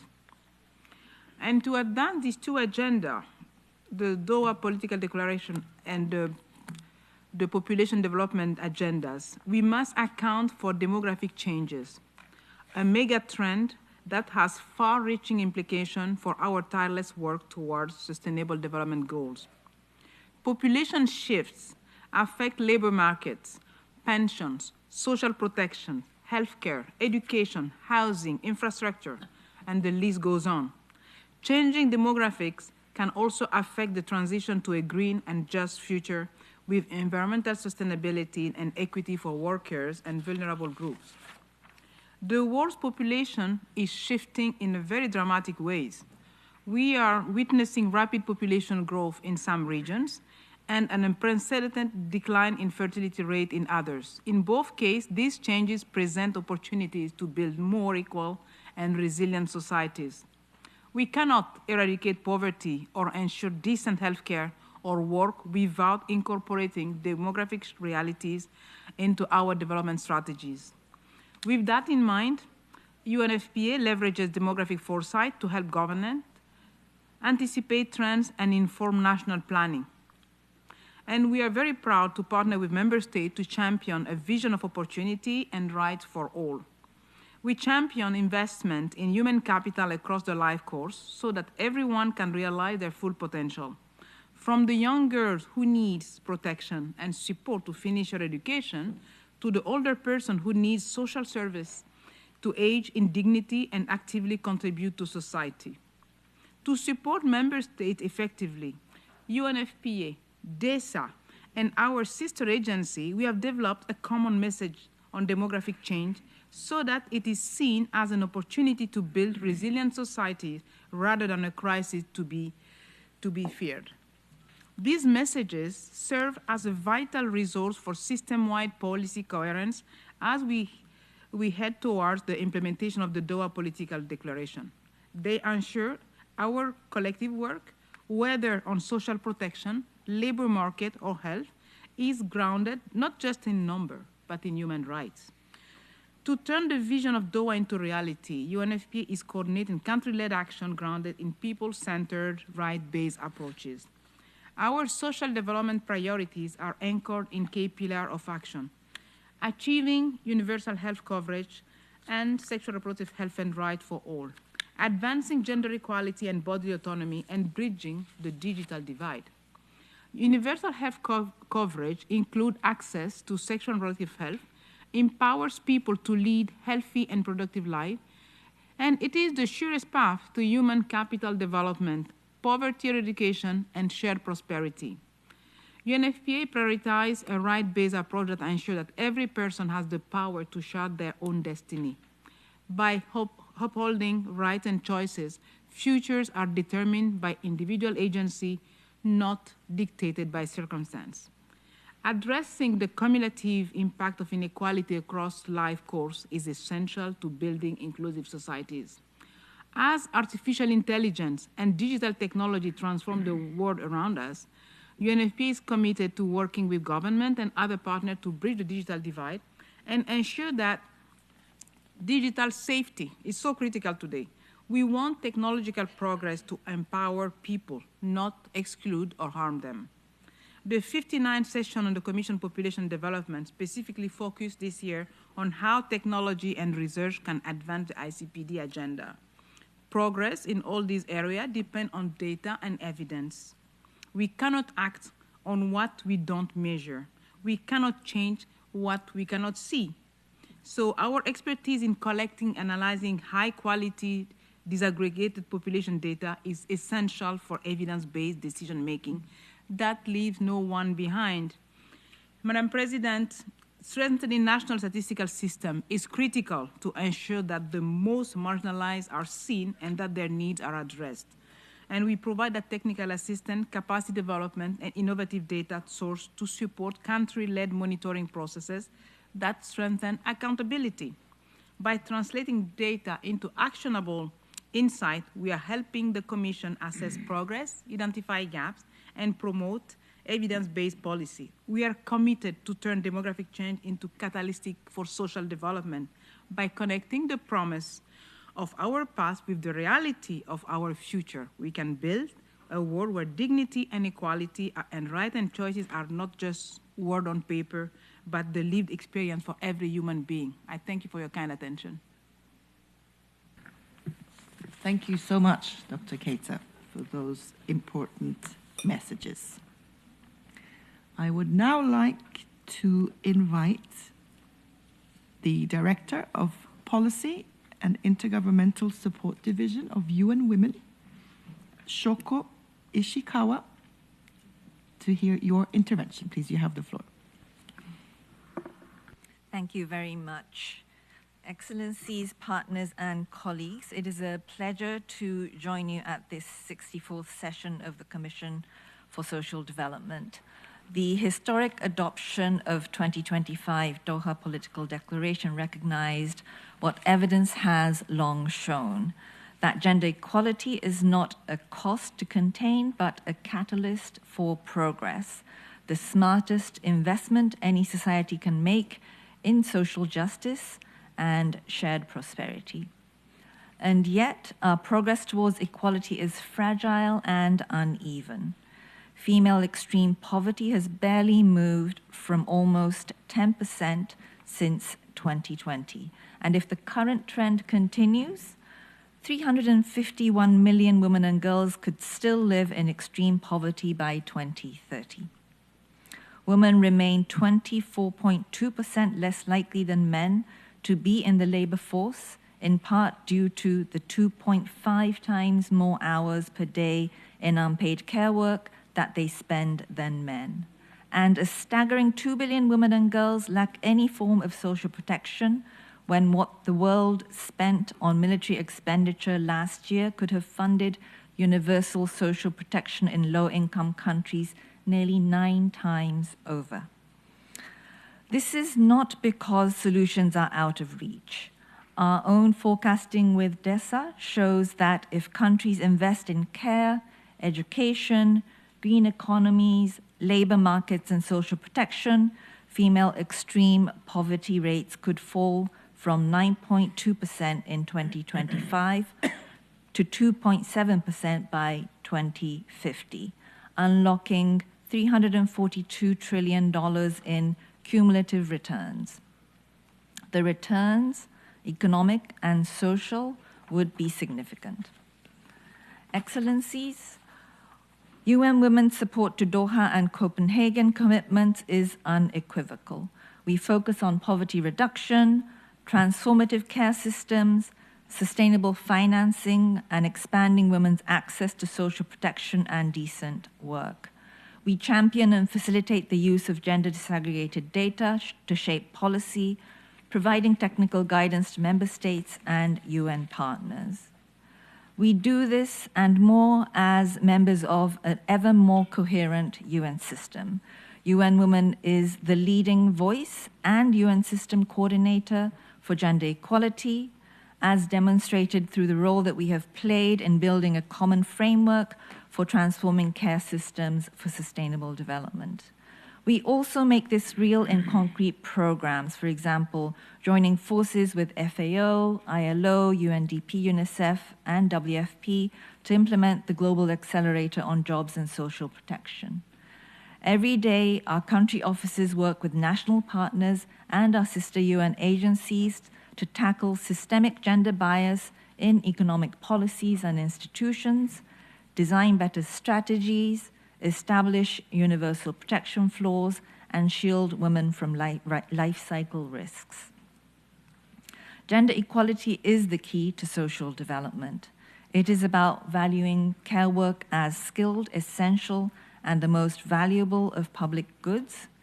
It is about making decent work available to all equally, ensuring social protection for all equally, financing services that deliver for all equally. UN Women stands committed to working with government, UN partners, all of you here, to making this a reality for women and girls everywhere. Thank you. Thank you very much, Ms. Ishikawa and UN Women, for your intervention. So now I'm very pleased to invite Mr. Marcos Neto, Assistant Secretary General and Director of the Bureau for Policy and Program Support in UNDP. Please, you have the floor. Thank you very much. Good morning, everybody. It's a pleasure to be here, Madam Chair, Moderator, my dear friends and colleagues at the UN. Distinguished delegates, we meet at a time when the world demands more than just the management of poverty, and I think we've learned that with the Doha Declaration. It demands a clear path to prosperity. For too long, development has been defined by poverty line only, keeping people just above water. But human dignity is not found in survival. It is found in the ability to thrive. That is why the United Nations Development Programme new strategic plan for 26 to 2029 places prosperity for all as a central pillar. We are shifting our gaze merely from ending deprivation to building dynamic, inclusive economies where everyone has a stake and is able to withstand shocks. At the end of their prosperities are jobs. But let's not forget one thing. Most of the poor around the world today is actually working. So what is the jobs that we're talking about? So you asked, what policies, approaches will be prioritized? We prioritize the dignified work as a foundation for social inclusion. We will do so in partnership with ILO and of everybody here in the Global Accelerator that has already been mentioned by my colleague from UN Women. There is no social protection stronger than a decent job. There is no poverty eradication strategy more effective than a paycheck that covers more than just the basics, but allow for the accumulation of assets. To achieve this, UNDP will champion 3 coordinated policy approaches in the lifespan of our next strategic plan. First, we are treating employment and social protection as a single integrated system. We cannot have labor markets that exclude half the population and social safety nets that catch them only when they fall. We need adaptive social protection that support workers through transitions, whether triggered by climate shocks or digital disruption. Social protective systems that serve as a de-risking for people to take risks in their lives, knowing that they can go for a better job, go for a business, but know that there is something that allows them to take that risk.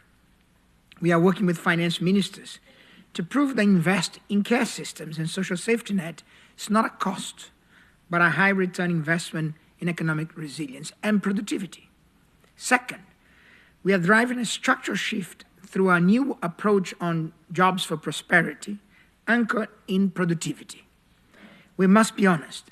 As I said earlier, simply having a job is no longer enough if that job keeps you poor. The true drive of wealth creation and the only exit strategy from poverty is productivity. Through this work we're going to be doing in the future, we are working beyond standard livelihood, support to target investment in small and medium enterprises, the backbone of local economies. We are prioritizing policies that inject technology, management capacity, and market access into these SMEs and entrepreneurship. Our goal is to transform low-yield informal activities into high-value engines of growth. When we boost the productivity of SME, we do not just help one business survive. We create a ripple effect of higher wages, better working conditions, and sustainable revenue that lifts the entire community. Third, we are unlocking private capital for the creation of jobs. Public funds alone cannot solve the jobs crisis. We are using our platforms and our work on integrate national financial frameworks to de-risk investment in sustainable industries. We are telling the private sector, if you create decent green jobs equally for all in these communities, we will help create the regulatory environment that the skill force you need. This is the P in UNDP that our new administrator often speaks, partnership. We are the platform where governments and private sector, civil society, my colleagues in the UN can come together to solve the equation of development. Colleagues, Excellencies, unite for inclusion means unite for opportunity. It means a strategic plan that refuses to accept a world of haves and have-nots. It means a relentless pursuit on jobs, jobs, and jobs, because that is where hope lives. Let us build together prosperity. Thank you. Thank you so much, Mr. Neto, for the important perspectives of UNDP in this discussion about social development. So with that, I would like to turn to Mr. Maximo Torero Cullen, the Chief Economist of the Food and Agriculture Organization, who speaks on behalf of Mr. Chu Dongyu, the Director General of FAO. Mr. Torero, you have the floor. Thank you. Thank you very much, Mrs. President. Excellencies, Chair, distinguished delegates, colleagues, and friends. Thank you for convening this pivotal dialogue. The Doha Political Declaration gives us a renewed momentum to strengthen multilateralism and to act together to be able to resolve the challenges that we are facing today. Let me just put my time. It is time to end hunger and poverty, reduce inequalities, strengthen social protection, and accelerate achievements of the 2030 Agenda and realization of the right to food. My speech will focus on very pragmatic issues so that we can come up with quick solutions to problems that we are facing and that doesn't allow us to resolve these challenges. First, agri-food systems are central to this transformational agenda. They are a vital source of livelihoods for billions of people, exactly what my colleague from UNDP was saying, and a cornerstone of economic social inclusion. Globally, 44% of working youth are employed in agri-food systems, compared with 38% for working adults, and youth unemployment and exclusion are pressing challenges. With over 20% of youth not employed, education or training, and young women twice as likely to be in this group. Addressing this could increase global GDP by an estimated amount of $1.5 trillion, nearly half of which will come from agri-food systems if opportunities were expanded. Likewise, women play a central yet undervalued role across agri-food systems worldwide. Roughly 36% of working women globally are employed in the agri-food systems, yet women often face insecure employment, lower pay, and limited access to productive resources compared to men. Closing the gender gap in productivity and wages could increase global GDP by about $1 trillion and reduce food insecurity by 4 million. The United Nations has proclaimed 2026 the International Year of Women Farmers, to which spotlight these realities and catalyze action on gender equality and women's empowerment. These numbers underscore the importance of rural employment, which constitutes a significant share of overall employment and is essential for inclusive growth. They also highlight the urgency of prioritizing actions to reduce exclusion and discrimination, and the need for coherent evidence-led policymaking for youth and women alike. FAO is fully committed to advancing this agenda through our strategic framework and its vision of the 4 betters: better production, better nutrition, better environment, and better life, leaving no one behind. FAO will support member states in implementing the Doha Political Declaration through several pathways. First, to contribute to food security and nutrition, we will accelerate country support so that everyone has access to healthy, safe, nutritious, and affordable food. This includes homegrown school feeding, mother and child nutrition programs, national food safety reforms, and targeted strategies to reduce food loss and waste. To address the root causes of poverty and exclusion, FAO is supporting inclusive rural transformation by expanding the coverage of social protection systems into rural areas, linking shock-responsive social protection with productive inclusion, and promoting decent rural employment, as my colleague mentioned before. And this is particularly for youth and women. We are also scaling our hand-in-hand initiative to target the poorest territories and align investments for maximum impact, where we basically de-risk investments through information and also financially working with the IFI's private arms. This is now scaled up to more than 83 countries in the world.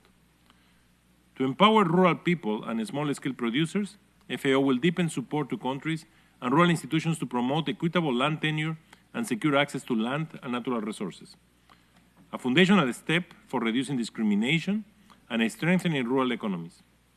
We will enhance access to finance and service tailored to small-scale producers, micro and small enterprises, women and youth, and build producers' organization capacity. FAO also continues to serve as a co-secretariat of the UN Decade of Family Farming, scaling solutions that boost family farmers' resilience and economic empowerment. In line with Doha's commitments on climate and disaster risk reduction, we will scale climate-smart agriculture, anticipatory action, water stress resilient, early warning systems, and integrated One Health approaches. That's why we're using as efficiently as possible all the vertical funds. FAO investments in early warning include systems such as the Global Information Early Warning System and partnership with the Financing for Shock-Driven Food Crisis Facility, an innovative anticipatory financing mechanism launched to help prevent food crises before they escalate into severe food insecurity. We will also continue to expand anticipatory action partnerships and support countries to integrate climate and disaster risk considerations into social protection and rural development planning, ensuring communities, especially youth and women, are better prepared and more resilient. On markets and price volatility, which is central because it creates a significant impact, especially on the poorest households, we will continue to work on bringing information to reduce excessive volatility, strengthening transparency, improving data coverage, and enhancing evidence use for policy responses to food price shocks and trade disruptions. Tools such as the Agricultural Market Information System, which is a partnership coming from the G20 of Paris, play a critical role in reducing asymmetry of information and guiding policy and private sector decisions. To advance global partnerships and coalitions, we will work together with our partners and international organizations to elevate partnerships like the Global Alliance Against Hunger and Poverty, an innovative vehicle launched by the G20 of Brazil for advancing multilateral action. And we are proud to host the Host Alliance support mechanism and to act as an active technical leader together with other UN agencies like UNDP and other colleagues, supporting policy development, implementation plans in diverse contexts and policy basket guidance. FAO will continue to strengthen interagency cooperation and policy coherence, aligning our work at the country level, deepening collaboration with drone-based agencies, contributing to the Global Alliance, and support of the UN Food System Summit follow-up through the UN Food System Coordination Hub and the recently launched during the UN Food System Summit +4, the Accelerator for Agri-Food System Transformation. FAO also supports countries in implementing their national pathways for the food system transformation. We will advance the Doha Declaration, and as I mentioned before, bringing the hand-in-hand system in place and working to leverage the role as a custodian of 22 SDG indicators. FAO is committed to support countries to implement the Renewal Global Framework and the Compromiso of Sevilla. So just to finalize, the Doha Declaration calls us to accelerate social development, inclusion, and justice.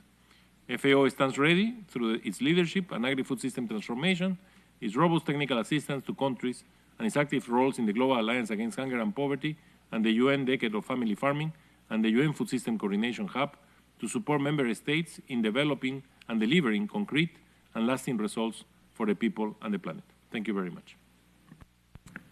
Thank you very much, Mr. Torero, for that presentation. I would now like to invite Ms. Rosemary Kalapurakal, Deputy Director of the Development Coordination Office, speaking on behalf of Mr. Oscar Fernandez Taranco, who is the ASG of the Development Coordination Office. So, Ms. Kalapurakal, you have the floor. Thank you, Excellency. Excellencies, distinguished colleagues, delegates, all protocols observed. You've been listening patiently to colleagues from across the UN system explaining how social development is supported by the mandates, capacities, commitments, enthusiasm of the entities that comprise our wonderful UN development system. And thank you for being patient with me as your last speaker.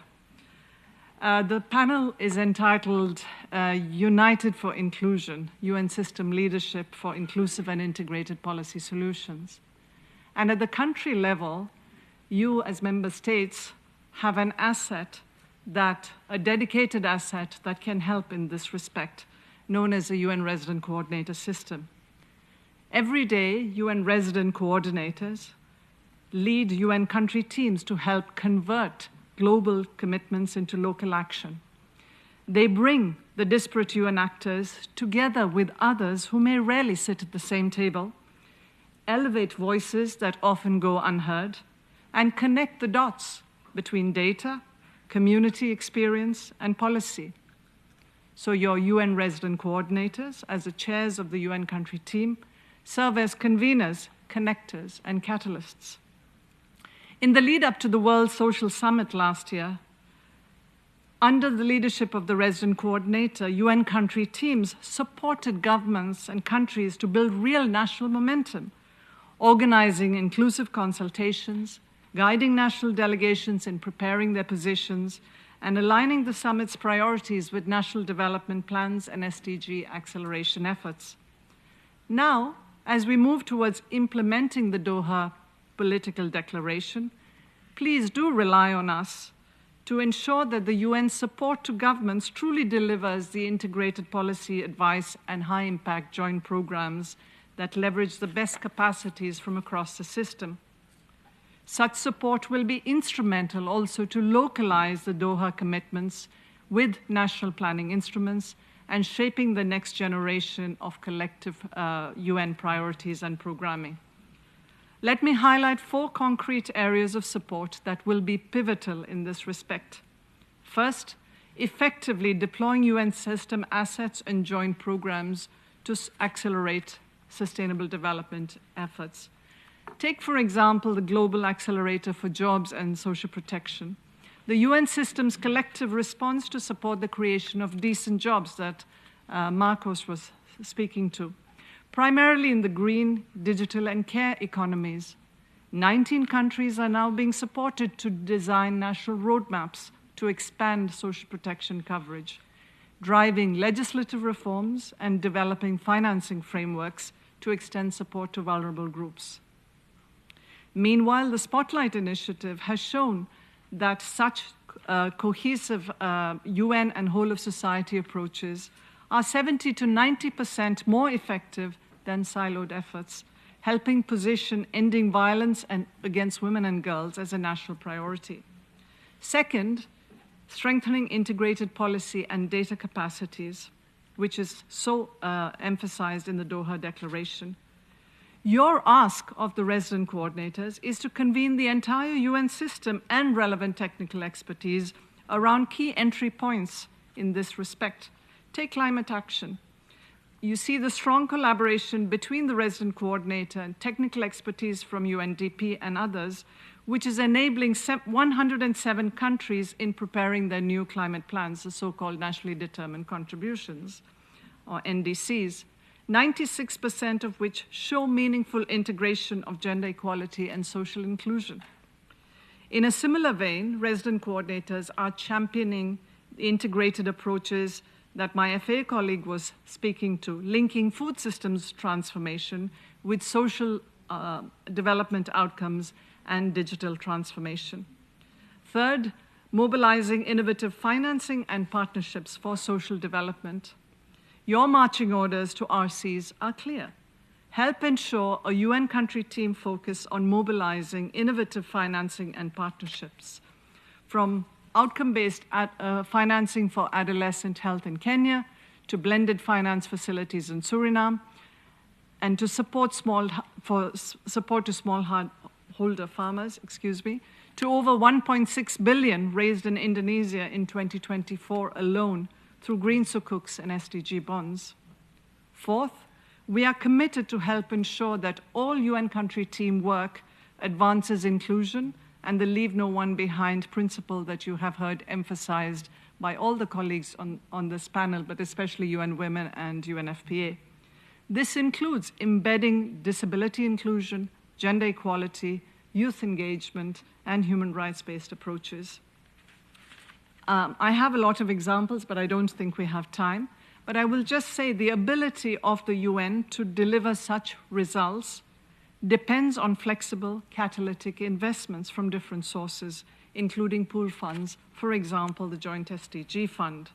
And since 2019, the Joint SDG Fund's integrated social protection portfolio supported 147 million people across 39 countries and $70 million in investments. These programs ensured coordinated UN support to help governments expand shock-responsive social protection coverage during COVID-19 and advance digital service delivery innovations. Excellencies, ladies and gentlemen, the resident coordinator system and UN country teams stand ready to help countries translate the Doha commitments into action, grounded in your national priorities, powered by the UN system-wide expertise, and focused on delivering, especially for those most at risk of being left behind. I thank you. Thank you very much, Ms. Kalapurakal, for those important messages. And I would really like to thank each of the panelists. I think each one of you has really highlighted how we, as different members of the same UN family, work together to support member states in translating those commitments that you made in Doha into change, into social development, and into social justice. With that, I would like to open the floor for interventions. We'll take as many as we have time for, because I would like to turn back to the panel for a few final reflections for each of the panelists. But it will be interesting now to get your interventions. There's no pre-established list of speakers. Please hit the talk button on your microphone and you'll get the floor in time. And as in the first session, I would like to encourage you to be succinct, to ask a question or to bring an example or a specific reflection to the discussion. So with that, I give the floor to the European Union, followed by the United Republic of Tanzania. European Union. Thank you very much. Madam Chair, distinguished panelists, at the World Social Summit, we recommitted to placing social and sustainable development at the heart of the global agenda and to accelerating the implementing of the 2030 agenda.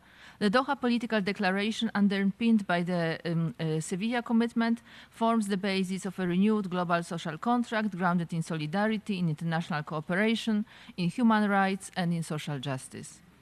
It is a clear demonstration that multilateralism and multilateral cooperation not only delivers, but remain indispensable. Only by working together can we eradicate poverty, reduce inequalities, ensure decent work for all, and maintain the global climate and environment habitable for humanity. The world requires solidarity and multilateral cooperation to give momentum towards the implementation of SDGs and in all their dimensions, and to address the gaps of the Copenhagen Declaration and its program of action. Building on the consensual adoption of the Doha Declaration, the momentum continues towards advancing the social agenda globally. Therefore, we need an effective and efficient UN system more than ever, including at country level. This means increased alignment and collaboration among UN entities under the leadership of the UN resident coordinators, in order to ensure a more strategic and integrated support to contribute to the achievement of the SDGs, especially for developing countries.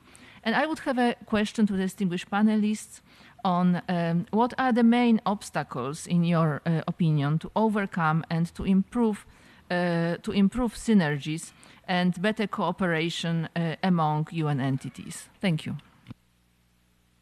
Thank you very much to the European Union. And I am now pleased to give the floor to the United Republic of Tanzania, to be followed by Egypt. Tanzania, you have the floor. Madam Chairperson, I congratulate the presenter from the UN entities. The United Republic of Tanzania is committed to work with the UN entities in implementing the Doha Political Declaration on promoting social development, inclusion, and social justice. I'm going to contribute on the two areas. The first is the UN women. We really appreciate the support as the country have been getting from UN women in terms of promoting gender equality at all walks of life. In Tanzania, we are working closely with the UN office to ensure that we really mainstream gender issues in politics, economics, supporting the gender responsive budgeting at all levels, social protection in all walks of life, as I stated earlier. Now, and we have reached at the point whereby women are climbing the ladder in all government structures, but also in the government organs. And for instance, in the recent election, women in the National Assembly have gained seat up to the 40% of the members of the National Assembly, but also at different levels, local government authorities.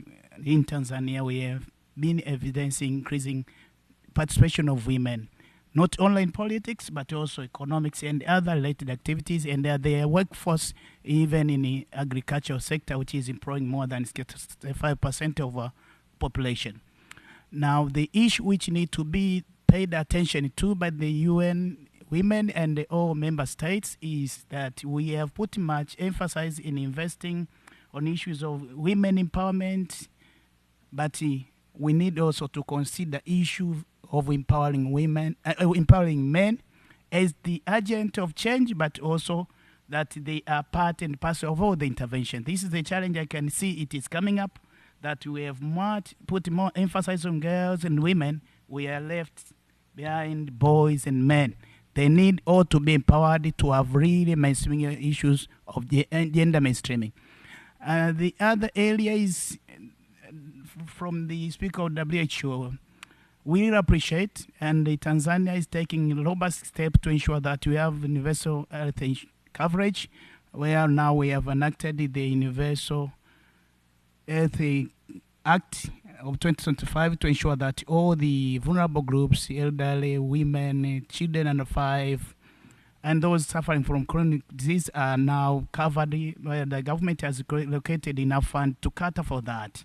But I think from the WHO, we need to work closely to ensure that there is no double standard in terms of the medicine that are produced. Vaccines that are supplied to least and the developing countries need also to meet the standard, but also the caution that may be given in terms of preventing other disease, they have to be looked at, because the experience we draw from COVID, it was not good and cannot apply uniformly. And on the side of Food and Agriculture Organization, we really appreciate the support as the country have been getting, and Tanzania is investing heavily in terms of promoting agriculture, but ensuring that it is more sexy even to the youth, because that's another challenge. You find most of the youth in our respective countries do not want to be engaged in agriculture. So I think we need also to work closely to ensure that agriculture, for instance, in my country, it's among the backbone of our economy. We make it sexy by investing heavily to ensure that it continue to produce and ensure food security in terms of producing enough food that can feed our population in the neighboring country. Thank you, Madam Chair. Thank you very much to the delegate from the United Republic of Tanzania. Before I give the floor to Egypt, may I encourage, if there's any delegate who is thinking of taking the floor and haven't asked for it yet, to do so while the next speaker speaks. And with your permission again, I would like to close the list after the next speaker, so that we have time to turn back to our panelists for some last comments. But we do have a few more interventions from the floor. I would be pleased to give now the floor to Egypt, followed by the Philippines. Egypt, you have the floor. Thank you, Madam Moderator, and my intervention is going to be interactive as much as I can.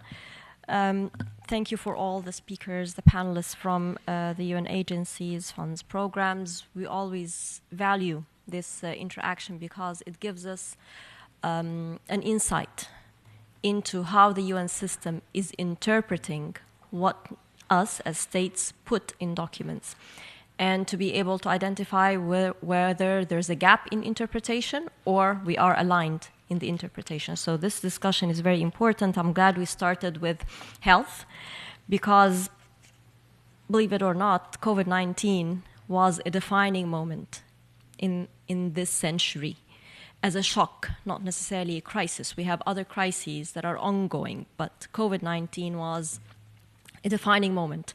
And how we went into it, through it, and post-COVID, we are still in the lingering impacts of COVID.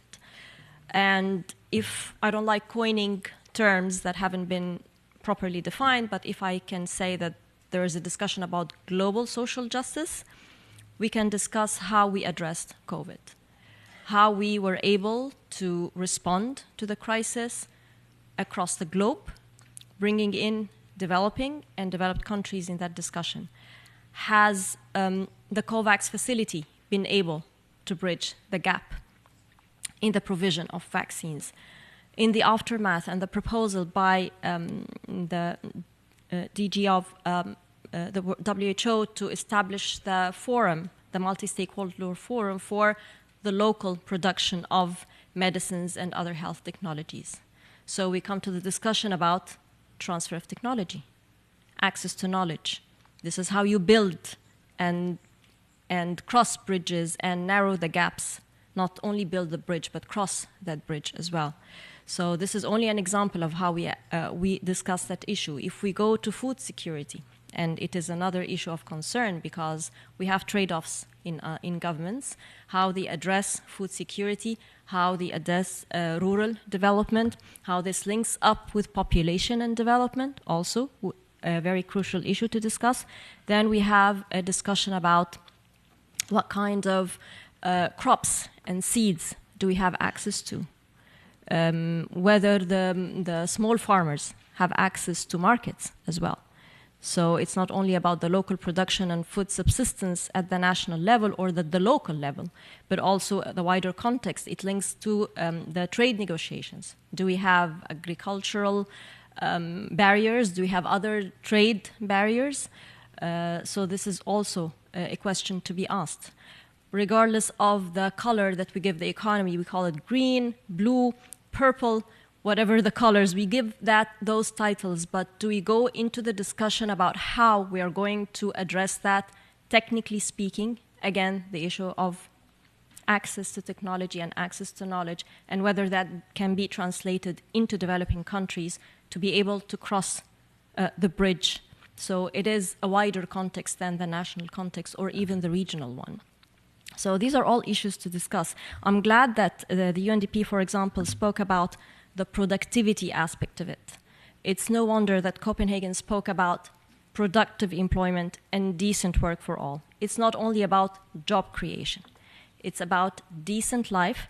It's about empowerment. It's having the economy moving, but also having the social development perspective into that discussion. Human rights are good, but they are part of the wider social development agenda. They are not the main determinant of that discussion, although they are very important. And this is why, for example, in Doha, we spoke about the right to health, the right to education, adequate housing, and water and sanitation. These are all couched in human rights language. I know I'm taking long, but there are lots of issues to be discussed here. Care and support systems. Is it only about the economic determinants? Is it only about gender equality, regardless of the sector? Or is it about a holistic, integrated approach to care and support systems to those who have not been in the job market, who cannot join the job market? It's a life course approach. Kids are not in the job market. Older persons are not in the job market. But a social protection system has to function for their sake. And it's not only about women.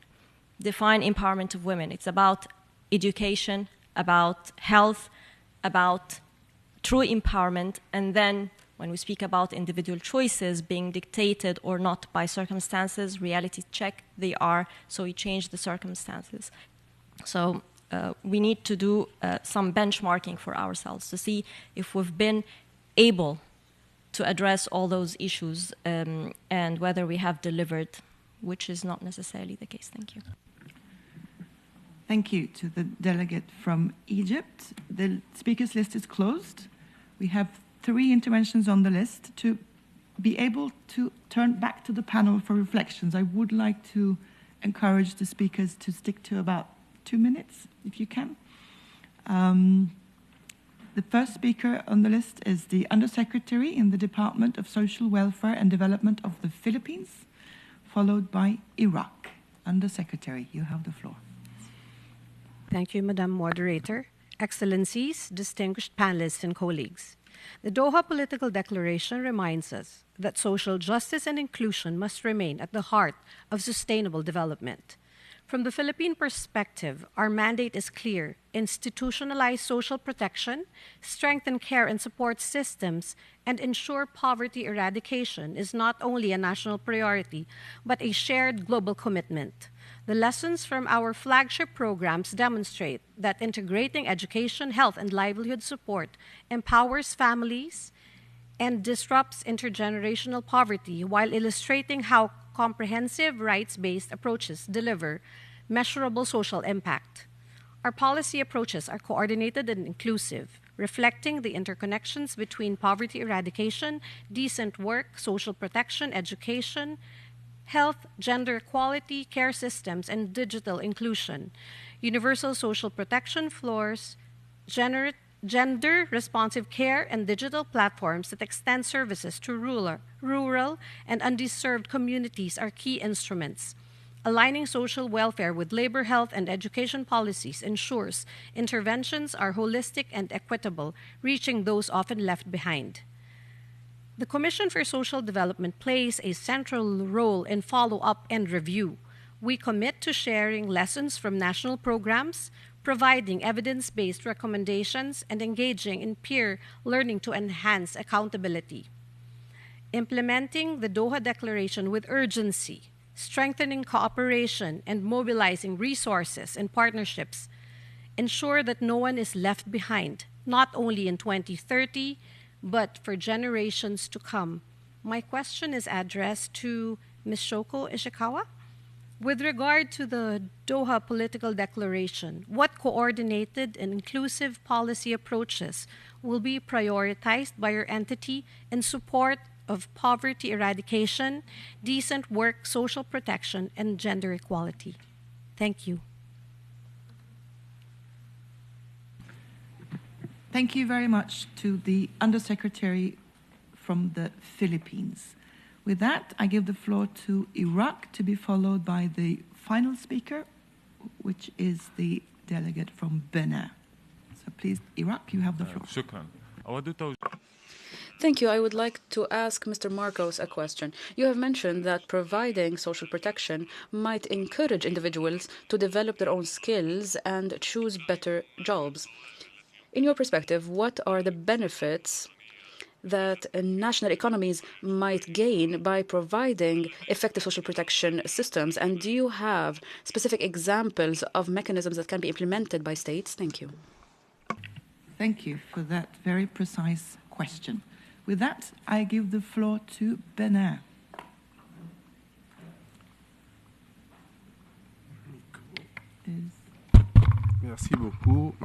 Thank you very much, Madam Chair, Madam Moderator.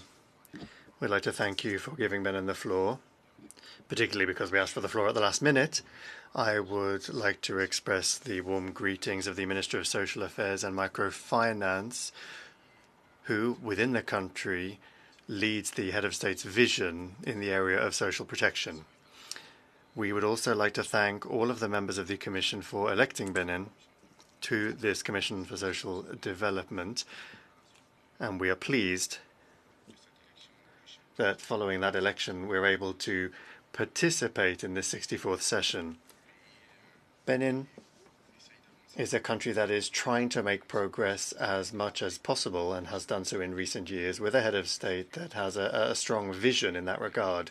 For some time now, we have been able to see significant progress in the fight against poverty and in improving the socioeconomic situation of households, because we have used a number of levers, a number of tools, first of all, to strengthen the fight against violence against children, to combat violence against women and girls, particularly gender-based violence, by strengthening the legislative framework and also by strengthening policies and programs to make sure that women and girls can live in a safe environment. There is also a great deal of work being done to combat repression. There is also the improvement of poor and extremely poor households that is now based on a single social revenue system with monthly monetary transfers and also microfinance products with work done in the field to improve financial literacy and solidarity activities to allow those households to be more resilient. We've also deployed at the national level universal health insurance, which is in a preparatory phase, but we are now in the phase of expanding that, and we very much hope that with this experience, our communities will be able to benefit from healthcare that is near them, near where they are. I won't go on for too much longer, but I would like to comment on the subject of inclusion of persons with disabilities and improving their situation. And I think that Benin has been a pioneer in this regard, particularly in West Africa of late, because we've been working not just on employment, but also in education. Benin is making progress in that area. We currently allocate 5% of places in the public administration for employment of persons with disabilities. And we have also taken age into account because we often note that persons with disabilities are delayed in their schooling. So we try to support them in that regard. Employers are also recruiting persons with disabilities, and if they do, they benefit from a payment from the state. And we are currently supporting persons with disabilities by giving them installation payments for companies and adapted loans. So overall, we hope that we will be able to see greater progress, particularly in the context of the 2060 vision that was launched this week or last week by the head of state, His Excellency. We very much hope that technical and financial partners that we have, and here I would like to take the opportunity to say that we appreciate their commitment and above all the engagement of the UN system agencies in our country that have allowed us to go a long way. We very much hope that this new vision for Benin will be supported by them. We would like to thank you for your patience. Thank you. Thank you very much to the delegate from Benin for that intervention. Now, ladies and gentlemen, since this is an interactive session, I thought it was important that we hear from those delegations who wanted to provide us with their input. The challenge we now have is that I'm going to turn back to the panel for some responses. It's part of the interaction. We also have to be finished by 1. Unfortunately, that means that each of the panelists will only get 1 minute for your response. Questions that were asked are large and complex, and of course, require maybe some more time to unpack. We will have opportunities to do that outside of this session. For now, I hope we can turn back to the panel. We'll do it in the same order as you spoke originally, except I know, Diana, you wanted to speak. No, I can start if you want to. I just wanted you to go to the other or the last. Okay, we can start with WHO, and then we can take it in the order that you are seated. So I'll go to Dr. Obermeyer from the World Health Organization first, and then we'll just move down in the order that you are seated. Please, Dr. Obermeyer, you have the floor. Thank you very much, and apologies for the brevity. In terms of obstacles in UN collaboration, I must point out that earmarked funding does remain a big obstacle, a challenge for all of us. WHO works very well with everyone on this panel and beyond. We understand, as everyone does, that health equity requires working across health, climate, education, social protection, labor, digital technology, many different sectors. And so it is in everyone's better interest to collaborate in the UN system. At the same time, one must also look at collaboration among the member states because health inequities are not inevitable. They are produced by economic, social, and environmental policies, and therefore they can be prevented through public policy.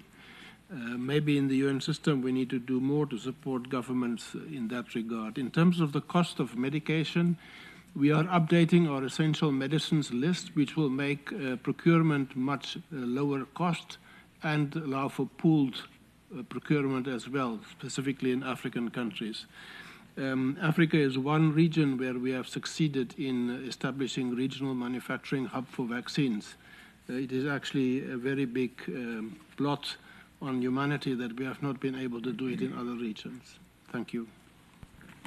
Thank you, Dr. Obermeyer. I think without further ado, we'll move swiftly to UN Women. You have the floor. Thank you so much for the questions, observations.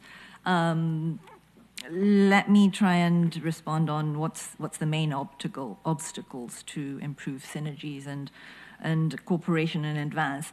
I think the greatest obstacle right now is the doubt that looms around gender equality, even just the terminologies that we use, and we have been talking about the pushback, but that is, and I appreciate that the UNFPA executive director is also nodding on this.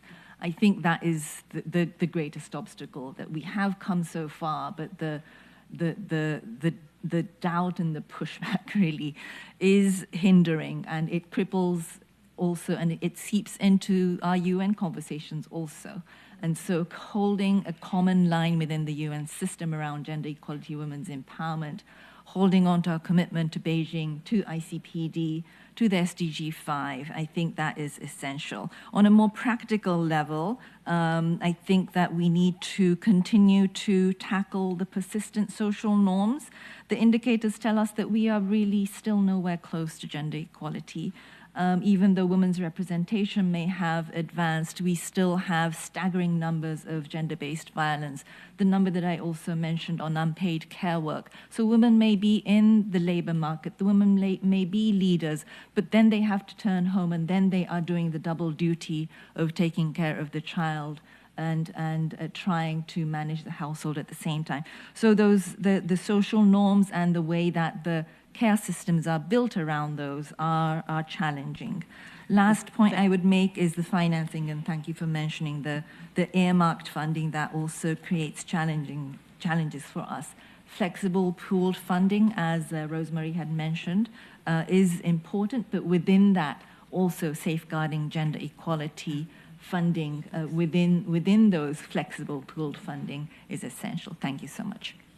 Thank you very much. Marcos, you want to... Let me, in terms of priority, just take the question from our distinguished delegate from Iraq. I think what I was talking about is how do we modernize a very important tool, which is social protection, in a way that it's organized more around, like the delegate of Egypt mentioned, around the life cycles of an individual rather than, static moments.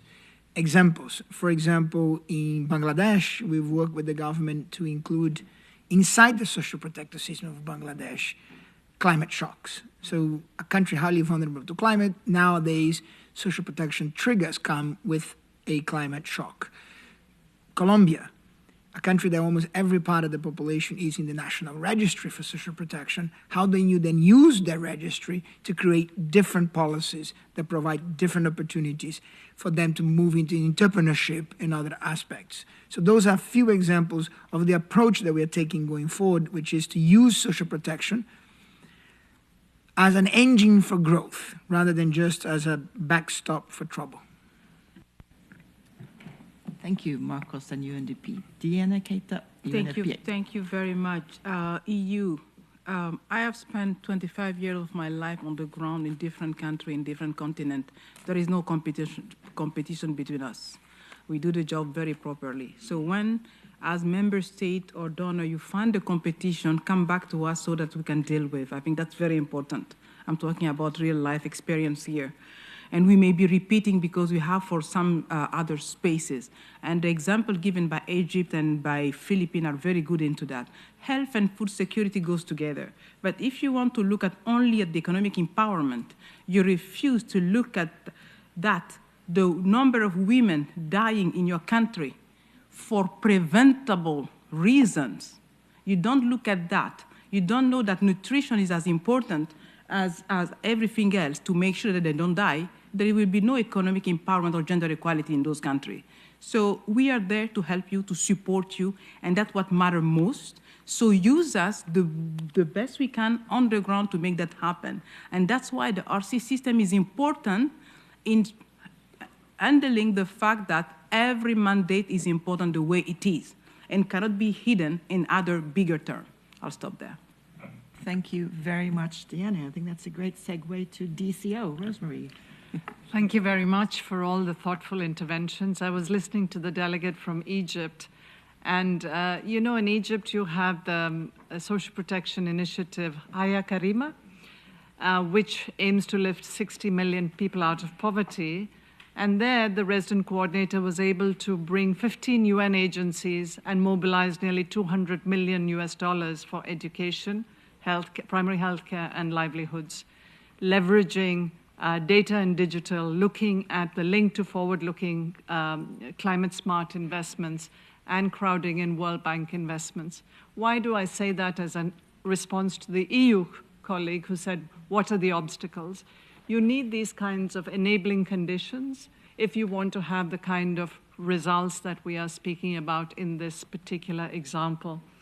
And the fact is that when we have fragmented asks from governments, when we have overlapping mandates or fragmented governance for the UN system, when we have lack of sufficient funding to deliver those, including core unearmarked funding for the agencies to deliver on their mandates, we asked, and we have lack of willingness by banks and financial investors, lack of willingness to invest in our developing countries. We have barriers to effective support. I'll just put in a closing plug for the UN80 initiative, which has a lot of analysis of these issues as well as proposed solutions. Thank you to DCO. Mr. Torero, FAO, you have the final floor. Okay, so very briefly, the problems that we are facing are enormous, so one agency cannot resolve the problem. And that's where cooperation and partnership will be central.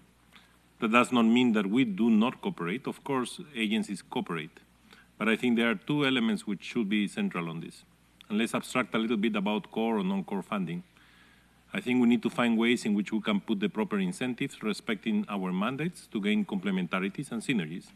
But we need to understand that it's not just the UN. There are significant players outside of the UN with which we have to make partnerships too. That includes, of course, civil society, but also private sector. That's the only way we can crowdsource information and work together to get the objective we have. And finally, on the instruments, social protection is a set of instruments, but we cannot complicate the instrument too much. We cannot bring more objective to one instrument. We need to be careful on that. What we need to figure out is how we can phase out of a situation which is for critical conditions into a situation which is more sustainable, from social protection to employment and to good employment. And that's where I think we need to put our efforts, especially on mechanisms of graduation and how create the capabilities to be able to move away of one instrument which complies objective to another which is ensure sustainability and well-being of individuals. Thank you. Thank you. Thank you to the panelists. Thank you to all the delegations for your collaboration in this important interactive discussion. And with that, I would like to hand back to the chair. Distinguished delegates, we have reached the end of an interesting, indeed, interactive dialogue with senior officials of the UN system, and I thank Ms. Sankier for excellent guidance of our discussion. I also thank our distinguished panelists and all the delegations for very valuable contributions. The Commission has thus concluded its program of work for this meeting. I would like to remind delegations that the Commission will continue its consideration of the item 3A to hold the multi-stakeholder forum this afternoon at 3 p.m. The meeting is adjourned. Thank you to you, Excellency. Well done.